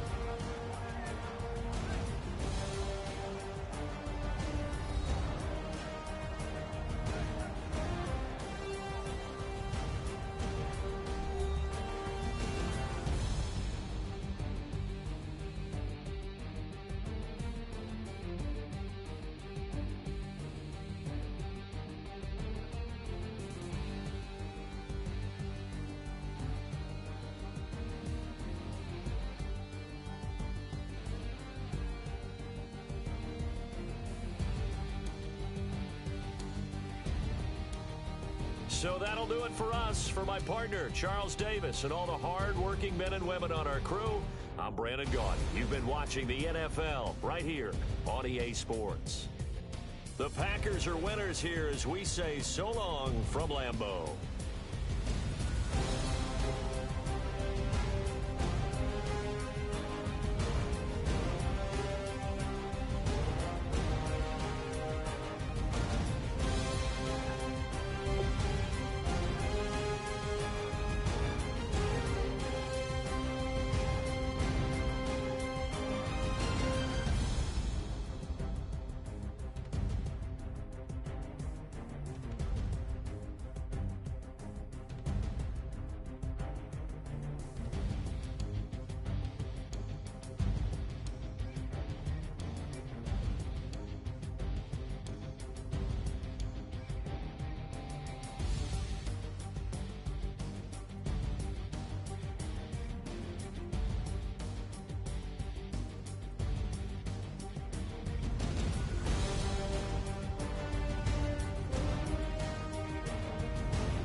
Used to draw, hard to admit that I used to draw.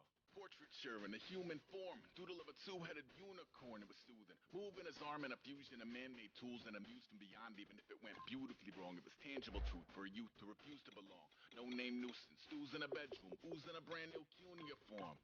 Barely commune with the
I'm Larry Ridley, and this is Madden 17 on EA Sports. Anticipation is mounting for today's game, and we've got two quarterbacks looking to make an impact. It's Wilson's Seahawks going up against Roethlisberger's Steelers. So let's get you up to the Steel City. Standing by in Pittsburgh, here are Brandon Guyton and Charles Davis. All right, Larry, EA Sports coverage of the NFL brings us to the steel capital of the world, Pittsburgh, PA, and Heinz Field. Coming up, we've got what should prove to be a good one between the Seattle Seahawks and the Pittsburgh Steelers.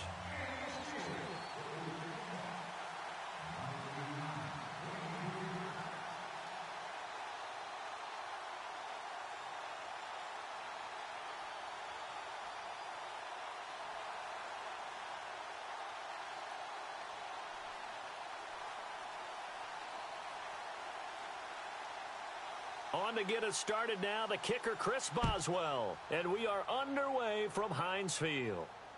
This one taken just inside the 10. And he'll be out of bounds across the 25.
They'll put 2 receivers left, 2 to the right. On 1st and 10, it's Wilson. Toward the sideline, and look at that catch. Dragging the toes, and that's going to be a first down. Well done.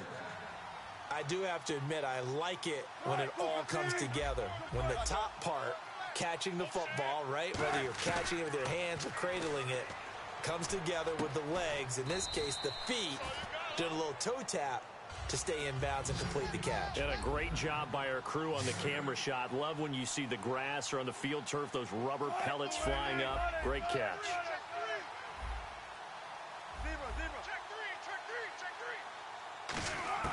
On 2nd down, Wilson. Buying time to his left. Oh, he's got a man wide open, complete. A good pickup there, 26 yards. On any given pass play, you never know exactly where your exit points are going to be. On this play, he was flushed to his left, still on the run, able to accurately throw the football for a nice first down. Here's Wilson. He rifles one that's intercepted. Picked off by Mike Mitchell. And the return will stop them well inside their own 20 at the 15-yard line.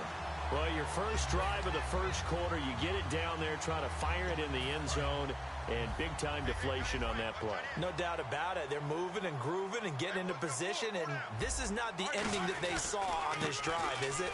They had things going their way. And he'll take this up only to about his 18-yard line. Give him a couple on the carry there, 2nd and 8.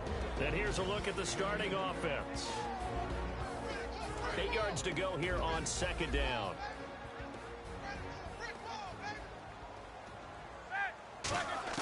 On 2nd down, Roethlisberger goes underneath for Bell.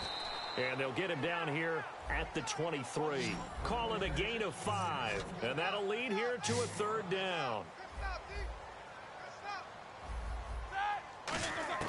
Roethlisberger now to throw on 3rd down. Escaping the pressure right.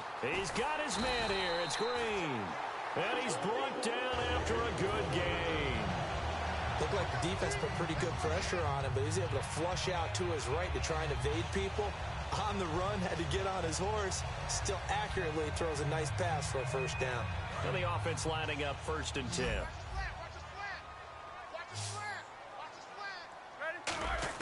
From midfield now, here's Roethlisberger. Being chased out left.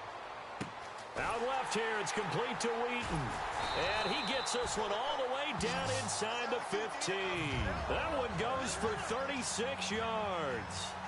As a general rule, offensive linemen like to know where their quarterback's going to be when he's setting up to throw the football.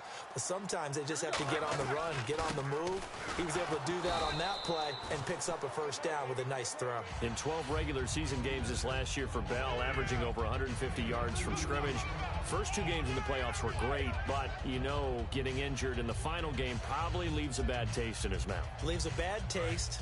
Gives him fuel for the next season, though, because remember, for the last few years, he hasn't been able to play a full season for various reasons. Now, going into next year, imagine those numbers over a 16-game season and heading into the playoffs. Le'Veon Bell can set new records. And he just chucked that one out of bounds, out of everyone's reach. Maybe a wise call not to take a sack in this part of the field. It brings up 3rd down.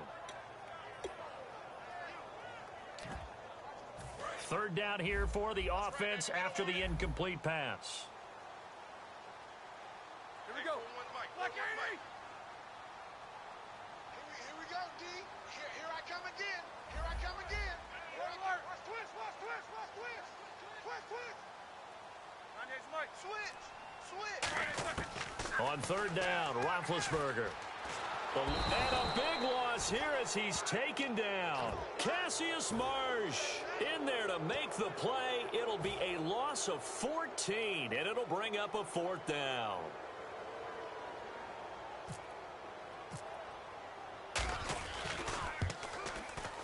And this one is going to just tuck into the bottom left corner as he gets it to go.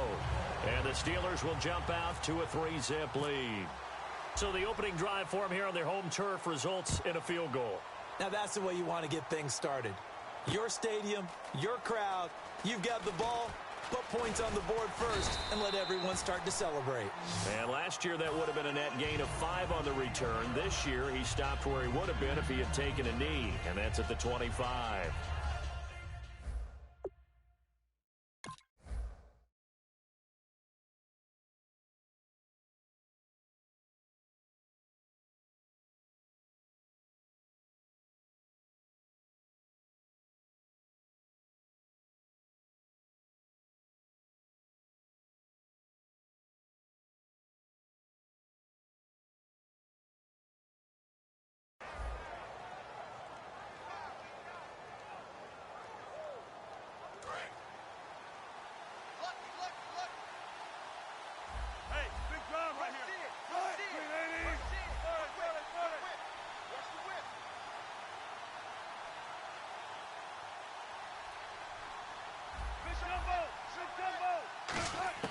Trying to shake off the interception from the last drive. He'll look to throw.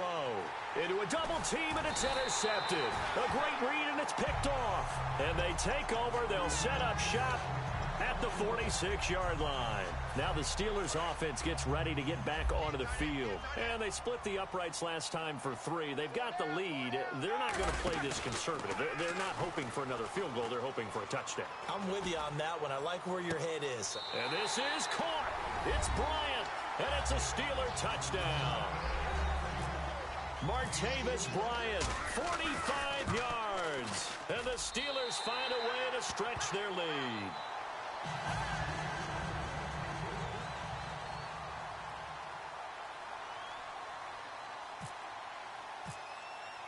Boswell now to kick it away after the touchdown. This is fielded a couple yards deep.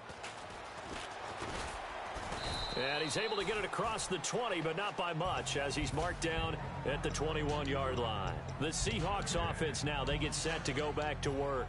And last time, one play interception, so this offense, they should be fresh. That's a good way of putting it.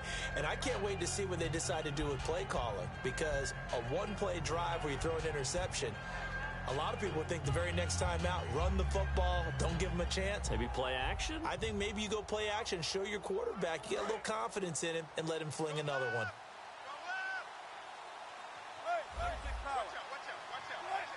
They'll send a receiver in motion to the left. Here's Thomas Rawls with his first carry. And he's able to plow forward up to about the 29, just shy of the 30. A good run there on first down, and it'll leave him with a 2nd and 2. First play of the drive, let's give credit all around. Excellent blocking, but the guy carrying the ball, he was the finisher. A really nice run. 8 yards on the pickup there, and it moves the sticks. And a new set of downs here after picking up the first on the ground. But we always talk about good down and distance, allowing offenses to expand their playbook. Well, 2nd and 2, that means your playbook's wide open. You can run. Wilson hit. It's loose. It's out. Fumble.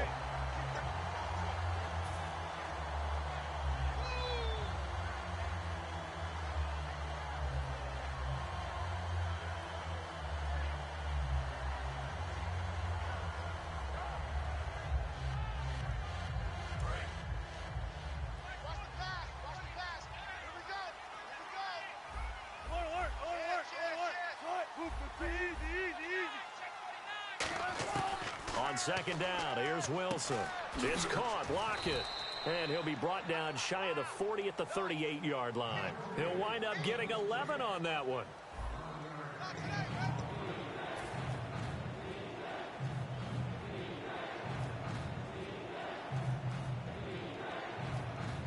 Third down and 8 now.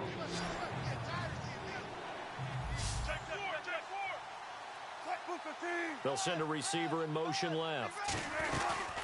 On 3rd down, Procise. No gain there on the play, and that's going to leave them with a 4th down.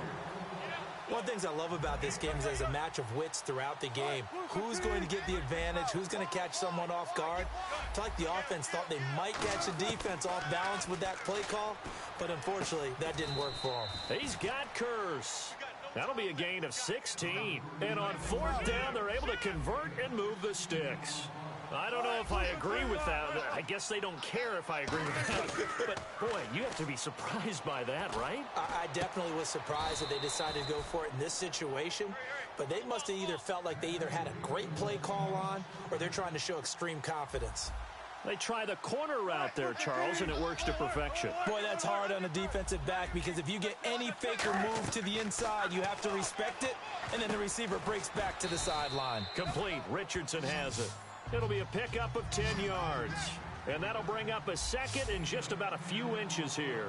Quick pass play there on the slant, Charles. Works out well for the offense. The offense loves it. The defender hates it. Hard to get through the body of the receiver to get to the football trying to cover a slant. That's going to be caught at the 10-yard line. Now the Steelers put a stop to the action with a timeout defensively. They'll have 2 remaining as we step aside here in this second quarter. Now this will be the 9th play on this drive. They'll put 2 receivers left, 2 to the right. To throw again is Wilson. This will be caught at about the 5. 5 yards on the catch there, brings up second down.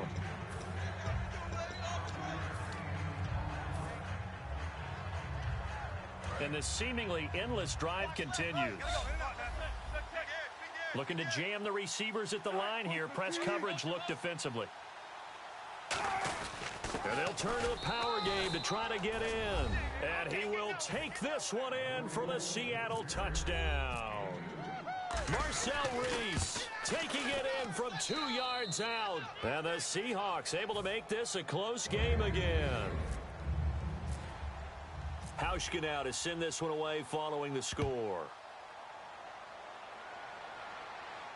That'll be taken in the end zone. And he'll take it back to about the 19-yard line. The Steelers offense now, they get ready to head back on the field. And they were able to punch it in the end zone last time. They'll be looking to do that again here for the defense. Obviously, they'll be looking to stop them from punching it back in the end zone. It always is punch, counter punch, isn't it? And which team has the advantage? Well, let's just go back. Last time on offense, they rolled downfield, got into a good rhythm. You can see a little more bounce. Now Ben hit, and he lost the football. It's loose. On plays like this where the ball comes free, it's often unusual for the team that lost it to get it back. Because this is the quarterback. The ball gets away from him. Everyone else is trying to execute what they're supposed to do on offense. They're usually looking in the other direction, downfield, or have moved away from him. In this case, though, a teammate is able to come up with the ball. Now Roethlisberger back into his end zone. This is Bell on the dump off. It's a 9-yard pickup on the play, and they're going to be staring at a 3rd and long here. It's funny, throughout the time that we've been together, when we talk with running backs about the ability to catch the ball, their eyes light up when they talk about open field and having one-on-one matchups, don't they? Yeah, they do. And that's the reason why. What we just saw, shedding those tackles, and that's what they're used to doing. It is, and it starts at the beginning of the play. One-on-one matchup if someone's trying to cover them, but they also like those one-on-ones downfield after the catch when they're running with the ball. They think they're going to win those too. Now it's Roethlisberger. This is caught by Antonio Brown. Brown finishing 2016 with over 1,200 yards, 106 receptions. Now for him, you know, people were expecting maybe some bigger numbers, Charles. What did you make of Antonio Brown's season? Well, what I made of it is that he started to get more help along the way. Jesse James developed at tight end. Once Le'Veon Bell got into the lineup, he started to catch passes out of the backfield and ate up a few numbers as well. So Big Ben had more targets to throw it to. That should help Antonio Brown going forward in 2017 because he'll still be the primary guy. But when you get help, boy, you can make bigger plays downfield.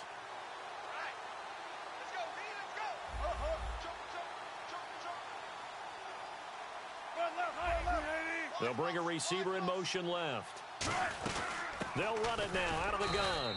And they'll get him down right about the 20. 2 yards on the carry there. It'll be second down. That's a good play by the guys on the defensive side of the ball. Held him to a gain of 2. And that changes the playbook a little bit now for the guy calling plays. 2nd and 8. Now he's got to probably think about going to the air instead of maybe staying with the ground game. And oh, not only did he drop it, he dropped it in the end zone. Well, good field position to start the drive, but under the gun now here on 3rd and 8. On 3rd down, Wilson steps away to his left. And he'll just chuck this one up into row G. It's incomplete.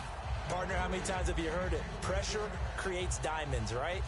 But it also bursts pipes. And on that one, that's what they got. They got after him, and he was fortunate just to get rid of it. Yeah, he just had to chuck it away.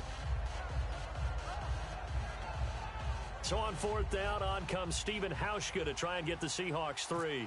From the left hash, this from 37. And Hauschka's kick is good. And that will knot us up at 10. So a good kick there, and they wrap up the drive by putting 3 on the board. And you know, let's face it, you're not always going to come away with 6. Defense in the NFL are just too good. But you've got to come away with something. And there, they get 3. And Pittsburgh getting set to take the field. And on that last drive, went for it on fourth, turned it over. A good job by their defense, though. They held them to 3, but this offense, they've got to be a little bit better, a little bit more careful here. And sometimes when you see these calls on fourth down, when they decide to go for it, it's not necessarily the coach saying, I believe in my offense. Sometimes the coach saying, I believe in my defense. I can afford to go for it here, because if we don't get it, I don't think we'll give up more than 3, and that's exactly what happened there. You think that factored in? I do. I think that he had that in his mind going into the game, that I'm going to be aggressive on offense because I know I've got a defense that can hold up their end. They come up in an offset eye. Here's Roethlisberger.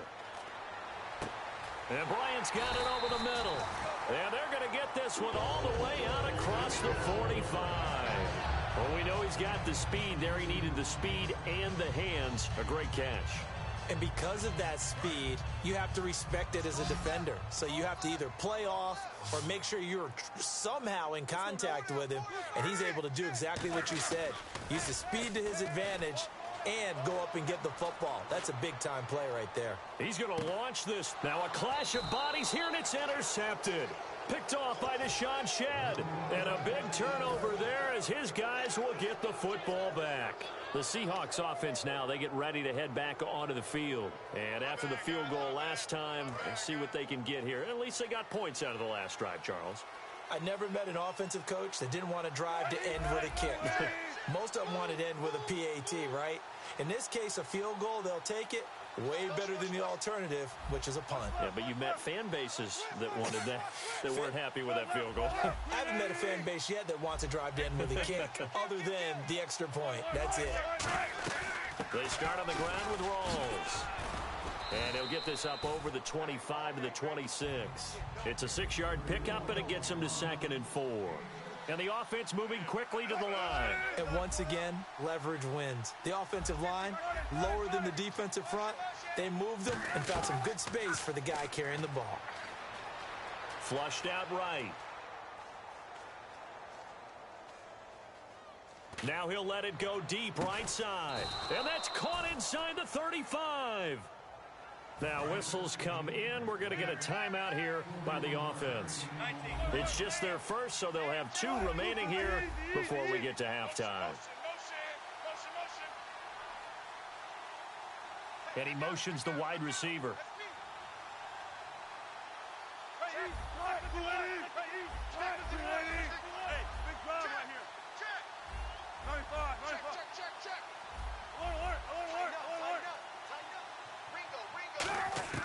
Now Wilson on first down, surveying the field.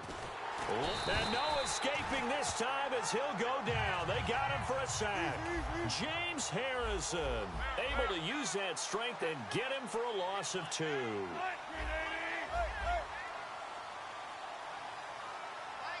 Kearse goes in motion right.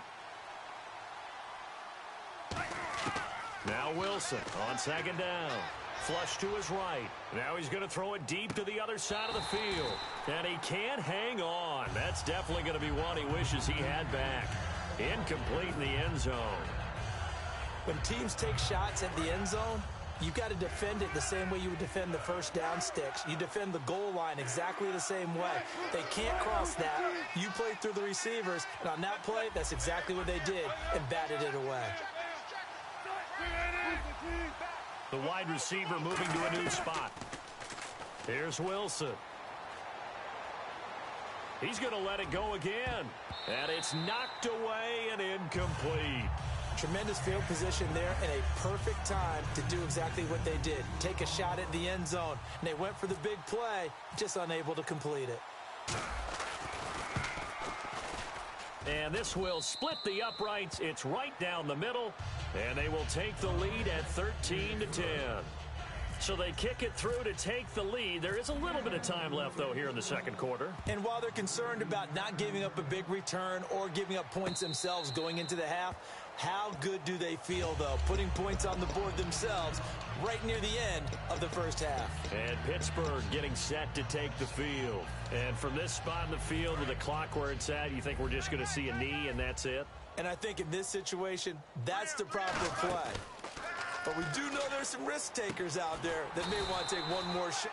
Now hold everything here. We're going to get a timeout by the offense. So that means they're down to one remaining here as we head toward halftime. They go play action here on first down. He's got time. He's going to let this one go deep. And it's incomplete. Took a shot, couldn't connect. So 2 quarters down, 2 remain. Charles and I return after the break.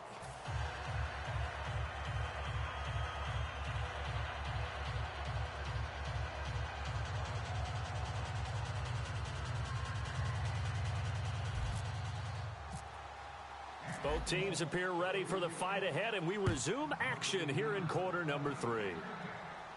And no return on this one as the fair catch is signaled for and taken. The Steeler offense now with a football first here to begin the third quarter. They're close game, but they're going to need to do a little bit better probably here in half 2, no? I would agree with that totally. I would guess it in the locker room. They talked about cleaning up some of the errors, but overall, I think they wanted to be positive with them. Guys, we're right there. Just not playing as well as we need to. Let's pick it up. And we still have a chance to win this game. Yeah, they do. We'll see if they can pick it up. And he's taken down, but not before getting this across midfield and just shy of the 40. A great job pulling that one in from a guy, as we know, who can really blaze. He's got a lot of speed. And that speed can work for him so many different ways. Sometimes he just takes off and goes and just runs past people. Sometimes you get people to back off so far that you can catch everything underneath. But still, at some point in the game, you're probably going to have to make some contested catches, right? Sometimes you have to go up and beat a defender for the football. He has that in his arsenal as well. Showed it right there.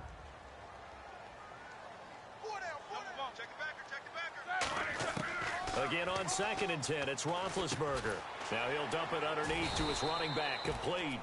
A nice pickup there, 10 yards, and it'll move the sticks.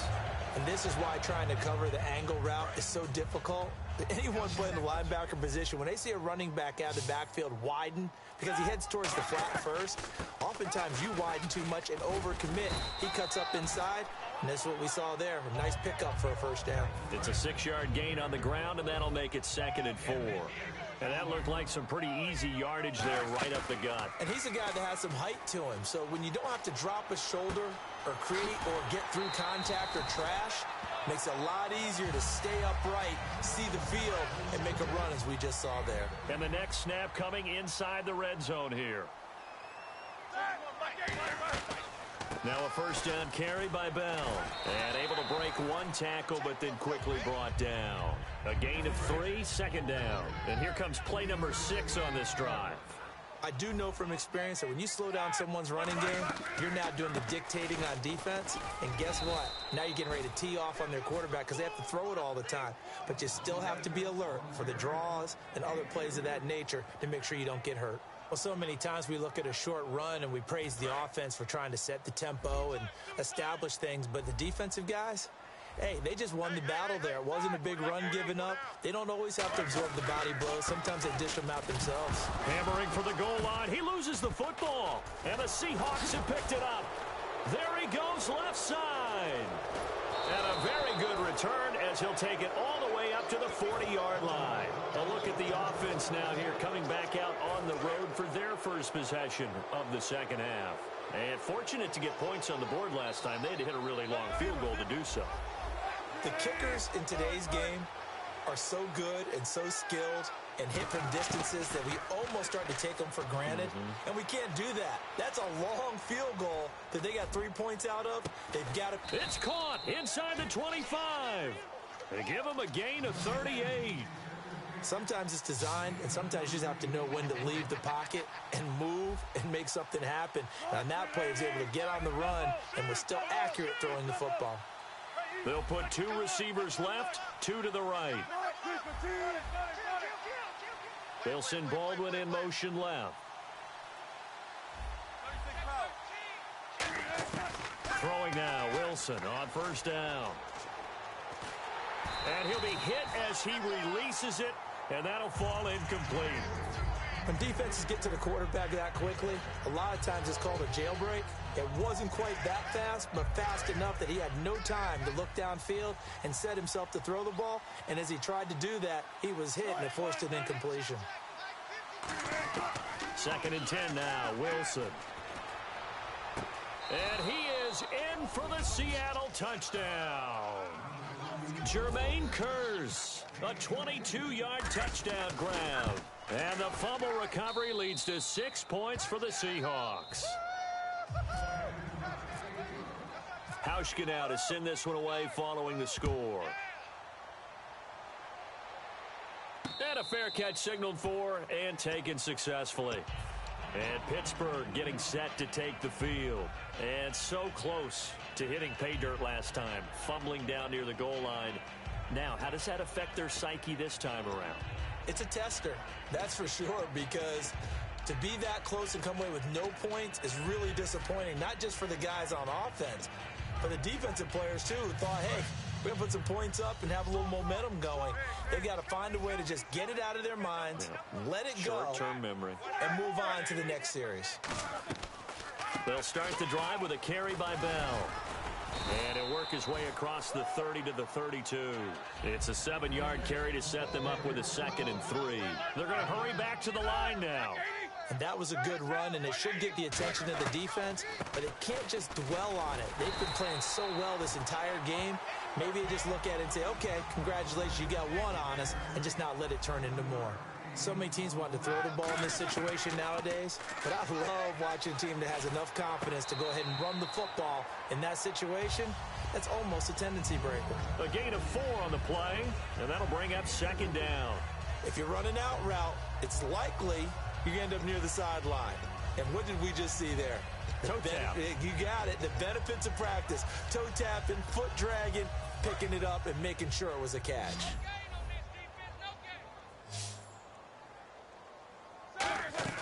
A fake to Bell. Now it's Roethlisberger. Dancing to his left. Trying for Brown, and it's intercepted. A great read, and it's picked off.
on EA Sports.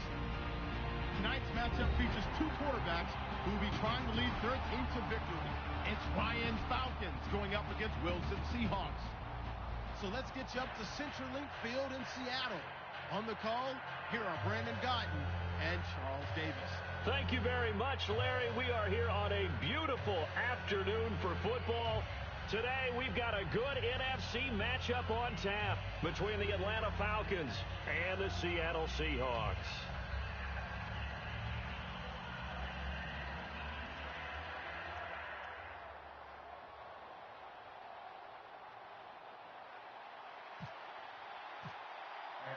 Here's Bosher to kick it away.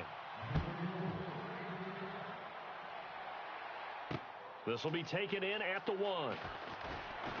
And a pretty good return here. He'll be stopped just shy of the 25 at the 24-yard line.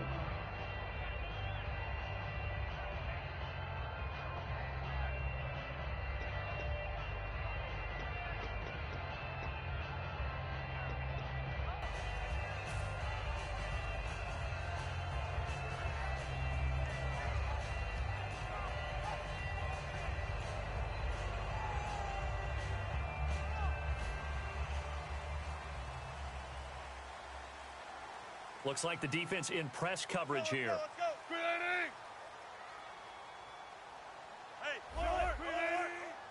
They'll bring a receiver in motion left. They'll run it now out of the gun. And he's brought down, getting this one up to about the 35. Give him 11 on the gain there. And that'll be good for a Seattle first down. It should go without saying that anytime you run the football well and gain a nice chunk of yardage, that means the offensive line did their job and did it really well. But let's give them a little more credit than that, because all week long, offensive line meetings, they're going over adjustments, counters, when line shifts, all those things that go along with it.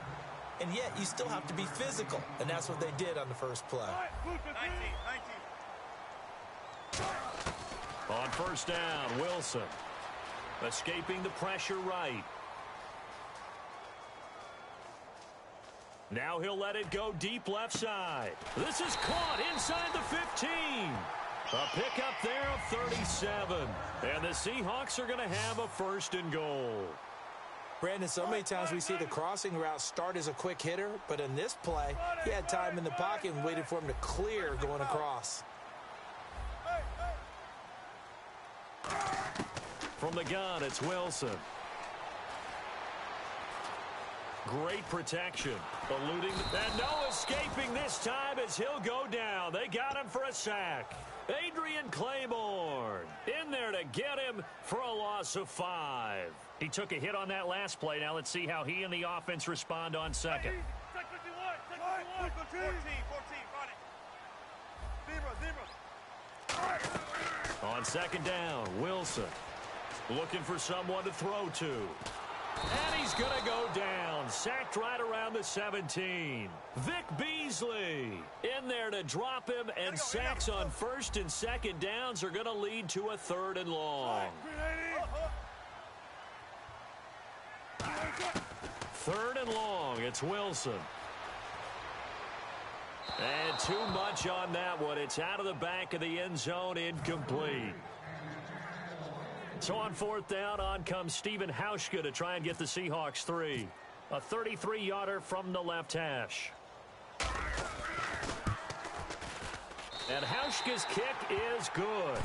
And the Seahawks grab a 3-0 lead. So the folks here in the stands this afternoon, they're happy about that one. Their guys get the early advantage after the opening drive field goal. And they should be happy. Their guys look good getting down the field, and that's got to give them hope that good things are in store here today. And this will be a touchback as that sails over the end line.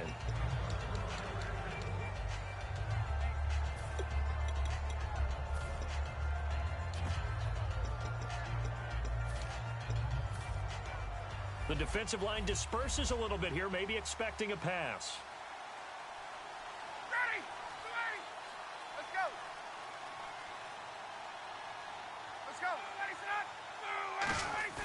Now a play fake here on first down. Well, he's going to take a shot right away. And he bats it away, and it falls down incomplete.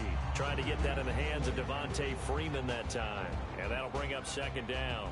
A glance at the starting unit. Julio Jones, a threat on the outside, of course. Combines great athleticism, incredible speed, and a whole lot of toughness to be one of the better receivers in the NFL. Looking left sideline, incomplete. He was looking for Mohamed Sanu there. And it's third down. Partner, your thoughts on this D-line? I love a unit that can control the run and get after the passer. This is an all-around terrific defensive front. Hard to move the ball against them on the ground, and then when you want to throw it, look out. Here they come after the quarterback.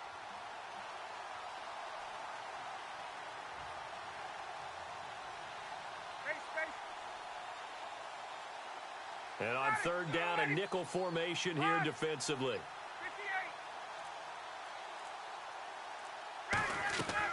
On third down, Ryan hits his target. It's Taylor Gabriel. They do get 9, but it leads to fourth down. Obviously, they didn't get everything they wanted on that completion, but they put themselves in a spot where you've got to at least think about going for it. I know where we are on the field, but still, you've got to think about it, don't you? Ryan keeps it on the sneak. Just a 1-yard pickup on the play, and they're able to pick up the conversion here on fourth down. I tell you, on 4th and 1, when you're way back on your side of the field, I thought this might just be an attempt to draw them off and get the first down that way. But they were going for it the whole time, and they wind up getting it. The former Indiana Hoosier here, Tevin Coleman. And getting this just shy of midfield, they'll spot it at the 49. And for Coleman, if you combine the rushing and receiving yards, close to 1,000 last year. He had 8 touchdowns as well and was just really a great 1-2 combo with Devontae Freeman. An outstanding one, and just think, if he's on just about any other NFL team, he's probably the lead running back. And Devontae Freeman gets the bulk of the carries. But Coleman, when he does get his hands on the football, he really produces a big way, speaking of the numbers you just gave. Clock running here, under a minute to go now in the first quarter of a 3-0 game. Here's Coleman. A strong running. That second down run a big help. The 7 yards leaves them with just a 3rd and 3 now. 7th play of the drive now as they come up on a 3rd and 3.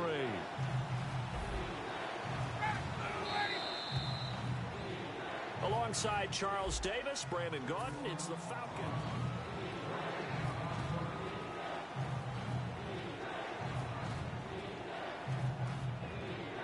Seventh play of the drive now as they come up on a 3rd and 3.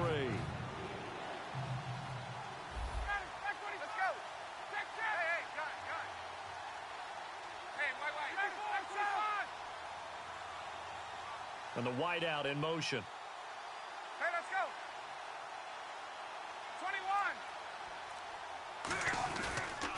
21. They stay on the ground. Again, it's Coleman. And he will have a first down as they get him to the ground at the 37. It goes as a gain of 8, and it moves the chains. Well, partner, they might want to tear up their scouting reports a little bit here because they just broke tendency. 3rd down, you don't ordinarily see a toss. They ran it, and they ran it really well and picked up a first down. I love the way the edges were sealed, which allowed him to get to the corner. Coleman now.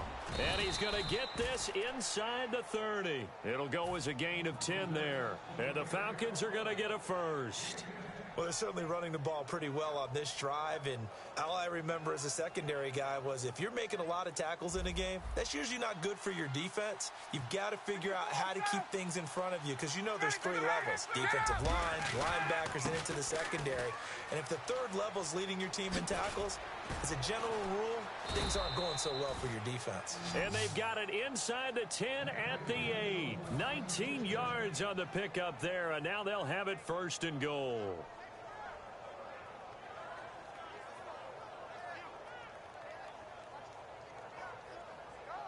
Well, just play after play after play on this long drive for the offense. Now they'll throw it with Ryan. That's complete right around the 8. That's going to go as a loss of a yard, and it'll be 2nd down. A pass for negative yardage, obviously no good. Maybe he shouldn't have thrown it, or maybe he shouldn't have caught it. I think we were seeing it at the same time, weren't we? maybe you let that one go, right? Because you can see the lost yardage about to develop, but that goes against every instinct of a receiver. They're taught to catch everything. So it's really hard to be mad at him and yell at him for trying to make that play.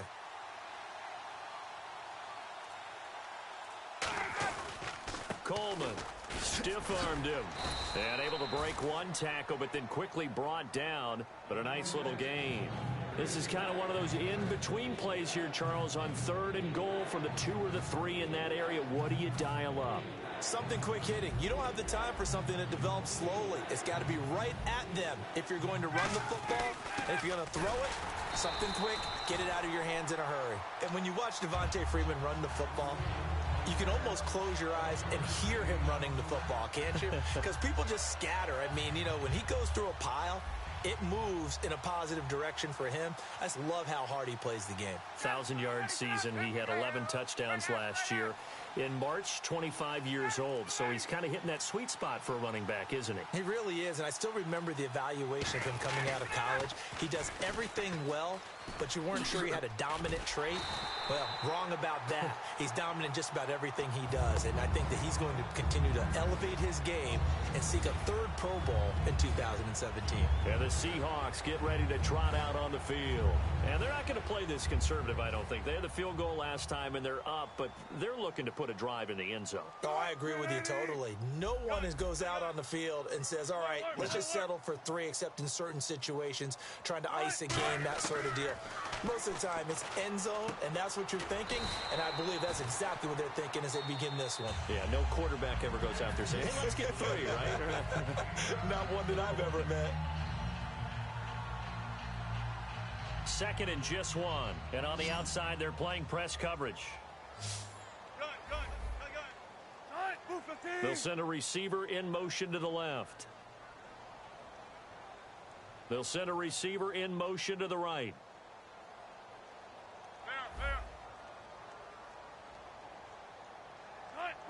Lock it in motion right. They'll run it now out of the gun. And he'll get to the 29-yard line, brought down there. 2 yards on the pickup there, but it's enough to give them a new set of downs. And now they're in the hurry-up. 2nd and 1 is often an invitation to take the big shot downfield. But I bet the offensive lineman said, are you kidding? We just get on our backs and let's go get the first down. They love being physical. They'll put 2 receivers left, 2 to the right. A running play for Rawls. There goes Thomas Rawls. The 20, 10, and all the way in. Touchdown, Seattle. Thomas Rawls, 71 yards. And the Seahawks get the quick strike touchdown. It's up and good, and that'll increase their lead to 10-zip.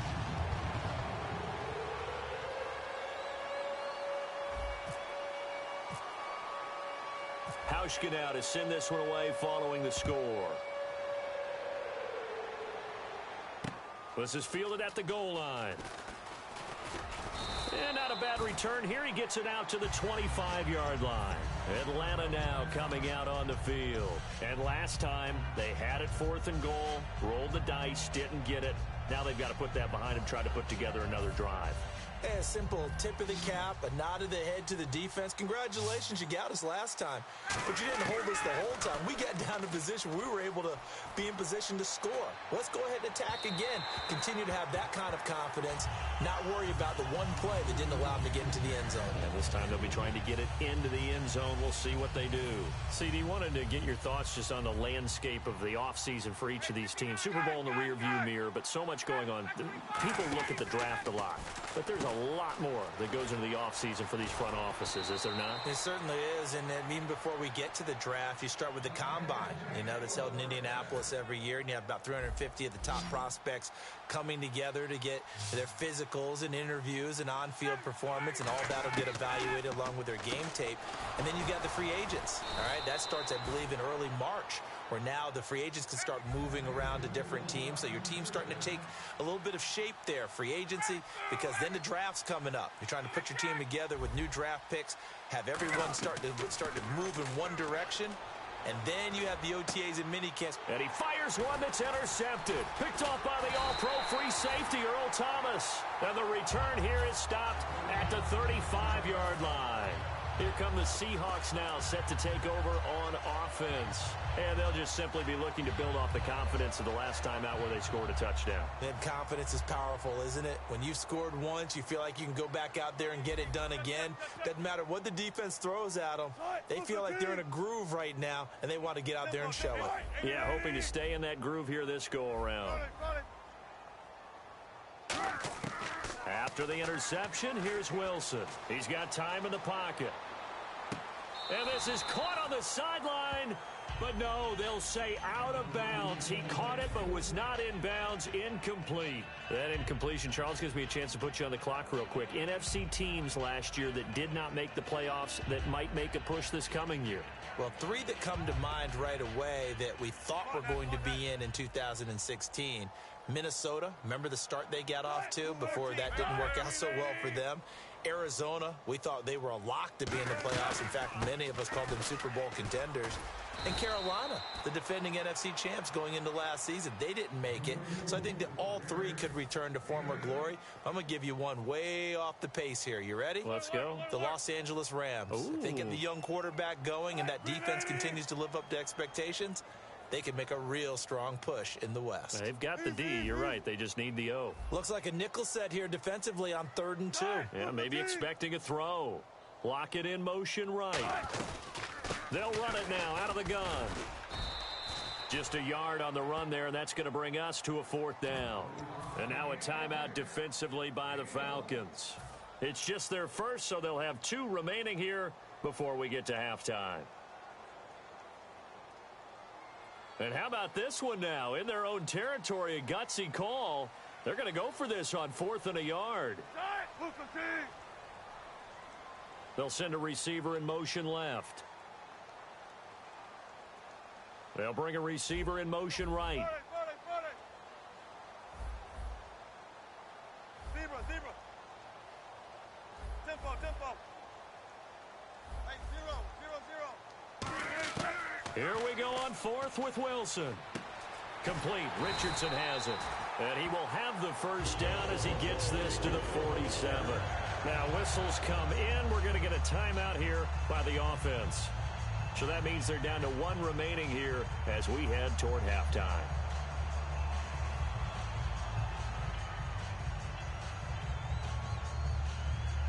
So the offense has it 1st and 10.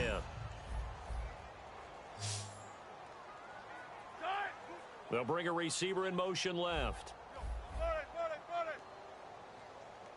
They'll send a receiver here in motion right. And they're definitely showing blitz here. And he motions the wide receiver. Now it's Wilson. Wilson hit. It's loose. It's out. Fumble. Now hold everything here. We're going to get a timeout by the offense.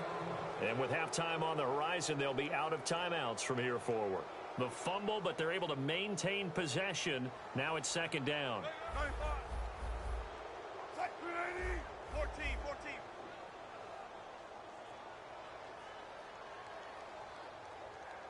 The wide receiver moving to a new spot. Wilson. And that will be incomplete with a clock showing 18 seconds now to go. It looked like they had something there, but I think that he was thinking about running with the football before he actually hauled it in, and that led to a big drop.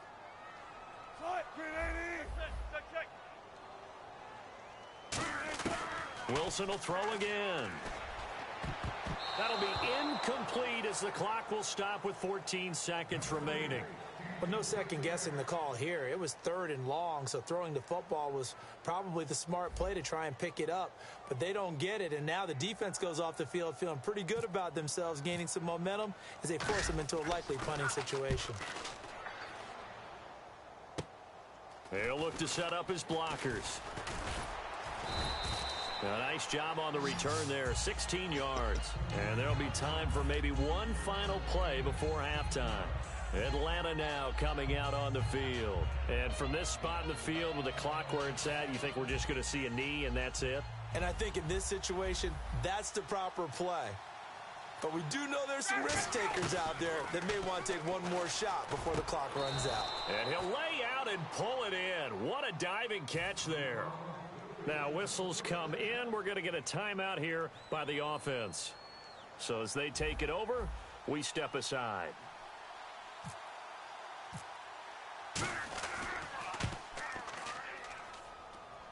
And this kick is not going to be close. It's Welsh. Jeez, they don't even want to let their guys get a drink of water. All right, third quarter, let's get to it. And this score will stay right where it is. So both teams have their marching orders, and we'll get going again here in quarter number 3. And that'll carry over the back line of the end zone for a touchback. Atlanta now coming out on the field. They come out here with a 0 on the scoreboard. What was said in that locker room? That's what I want to know. I would love to have been in there because we often have the feeling that there's a lot of shouting, screaming, people upset. But typically, halftime locker rooms are a lot more clinical than that. And in this case, are they upset that the plays weren't working because of execution, or did they think they were just bad plays to call? Yeah. We'll find out pretty quickly here if they feel like they had something going, but they just need to do it a little bit better or not. We'll find out. Second down following the run. They come out here in the eye. On second down, here's Ryan. He's going to look deep down the field. And got his man complete. And he's going to get this down to the 35-yard line. Now, they've been struggling in the passing game. Do you like the aggressiveness there? I mean, it worked on that play, but do you like it? I do, because a lot of the time you're struggling because your passing lanes are clogged. That usually happens when you're throwing the ball underneath. People start to press up on you. Push them deep. Find some space and open things up again. Being aggressive there, I think, will pay off for them.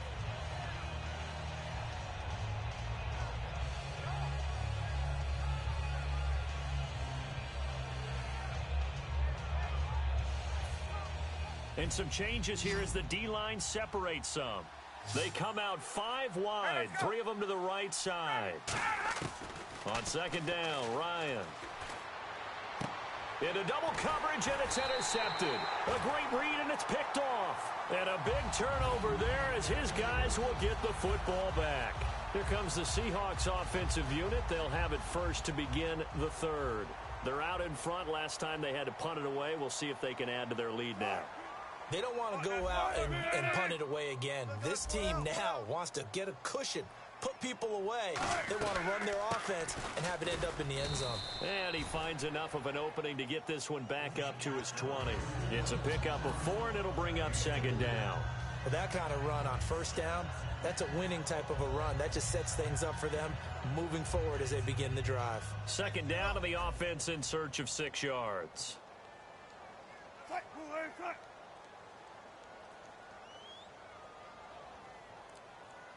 Lock it in motion right. They'll run it now out of the gun. And he'll find some space up to about the 25. It's a 5-yard gain, but they'll still be a yard short here with third down now looming. Yeah, another good run there. He's been such a big part of their success here this afternoon. And that last carry, it puts him over 100 yards now for the day. And I see an extra defensive back on the field. Little surprise here on 3rd and 1. Lockett the man in motion. Now a whistle, and I think a penalty here for a delay. No, they're going to say timeout. They did get the timeout in time. It's just their first, so 2 remaining as they burn one here in this third quarter.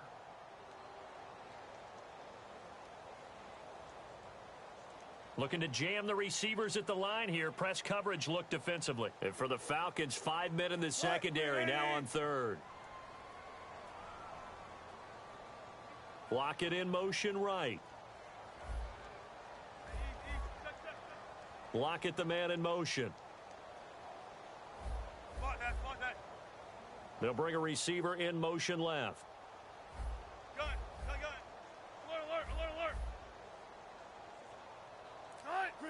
And the wideout in motion. They'll run it now out of the gun. No gain on the play there, and it'll bring up 4th down. That was a terrific job by the defense stopping them on 3rd and short. But sometimes you get some visual cues from the offense because when they're going in short yard situations, you might see the offensive line come in tighter together, a little more shoulder to shoulder, trying to wedge a hole in the middle. They didn't get it done on that play. And how about this one now? In their own territory, a gutsy call. They're going to go for this on 4th and a yard. In motion left, Curse. They'll try and run for it with a power back, Reese. And he's going to have the first down yardage as he's down at about the 30-yard line. I am shocked that they would go for it there. Talk about a gutty call. But that's all about having faith in your offensive line, and they come through there on 4th down.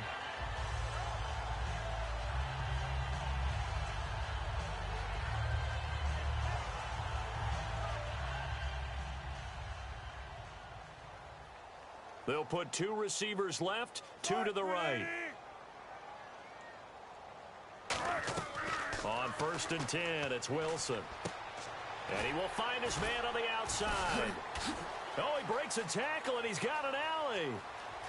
And now off to the races, down the right side. And all the way in, touchdown Seattle. Paul Richardson, 70 yards. And the Seahawks find a way to stretch their lead.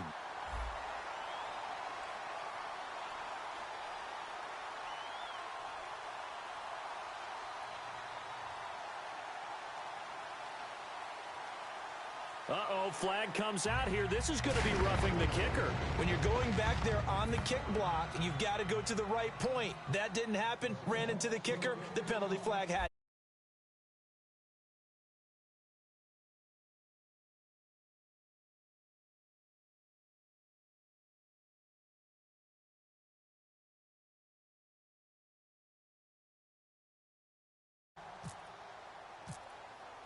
Hauschka now to send this one away following the score.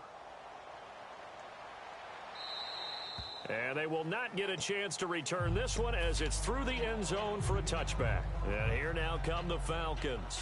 Looked like they had something going last drive. Then the interception happened. Will they recover? The memory they need to keep with them is that they did have something going. They were moving the ball on offense, had a nice sequence going. Don't worry about the other part. You can't get that back. Let's go back to what you were doing well before. I thought you were going to say they need to. And he's going to be intercepted a 3rd time. A great read, and it's picked off. And his guys are going to take over at their own 48-yard line. The Seattle now ready to march onto the field. And that last drive, a long drive, but not just that. They had a great air attack going. Do they stick with that? I would think that they would, because if they were competent enough to do it on the last drive, starting backed up in their own territory, why would you change anything? They've got to be confident about what they're presenting and continue to do so. Yeah, because the secondary, they really looked clueless. And that was amazing because that drive went and went, no adjustments, and no big plays by the defense to knock the ball away. Here's Wilson to throw. Let's look ahead for a quick minute. We don't have the schedules yet for next year, but what we do have are the 5 international games that will be played, 4 in London and then 1 again in Mexico, Jacksonville, Baltimore, Miami, New Orleans, Cleveland, Minnesota, Rams, and Arizona. Those in London, and then Mexico's going to get a great game. The Raiders and New England. Yeah, you're exactly right. And just think about the ones in London. Remember, they're splitting them between the 2 different stadiums in London, so they get a different flavor in all of these places. But Mexico, for the 2nd straight year, the Raiders are coming to town. That should be a whole lot of fun. Should be a ton of fun and a very good matchup. They'll lock it with a grab over the middle.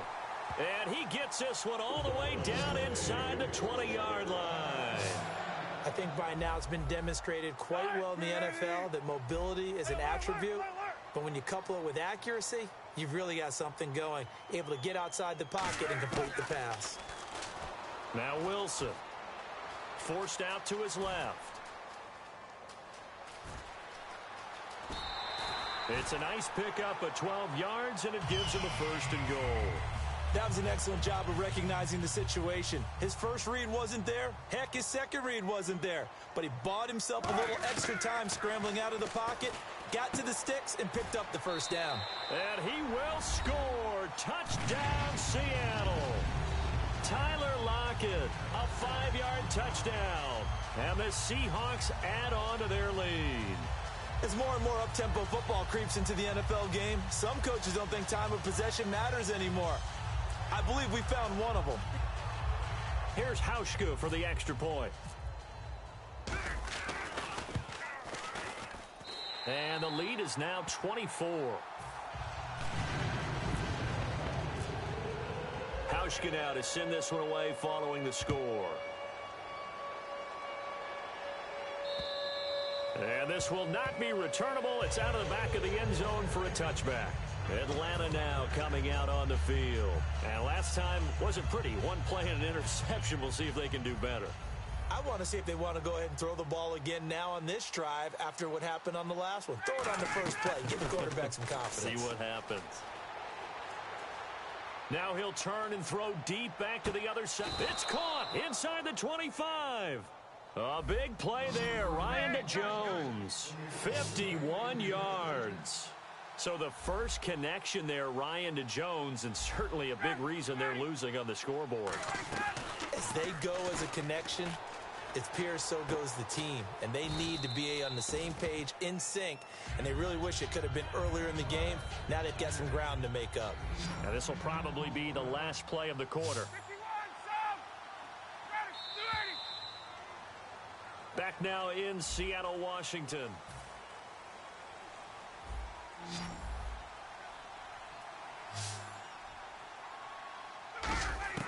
Now Ryan on second down.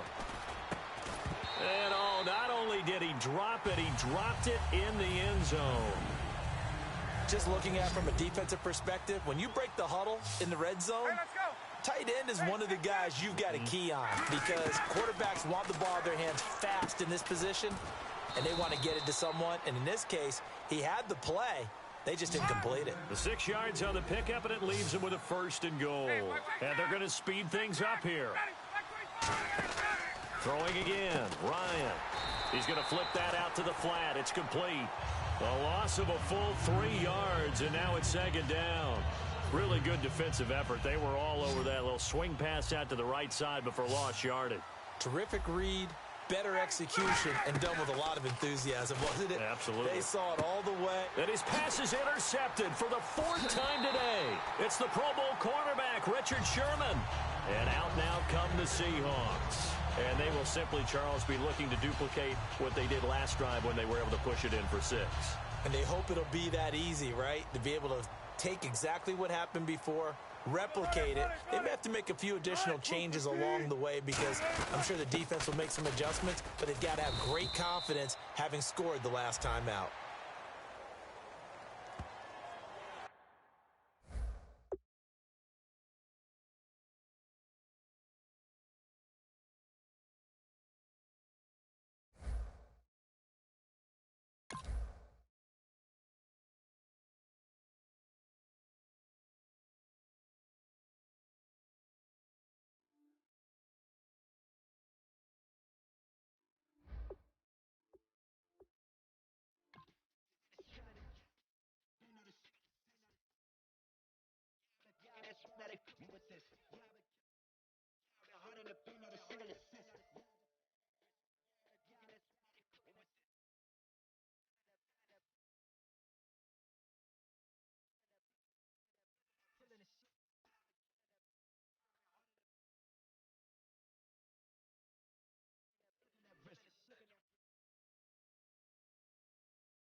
Stone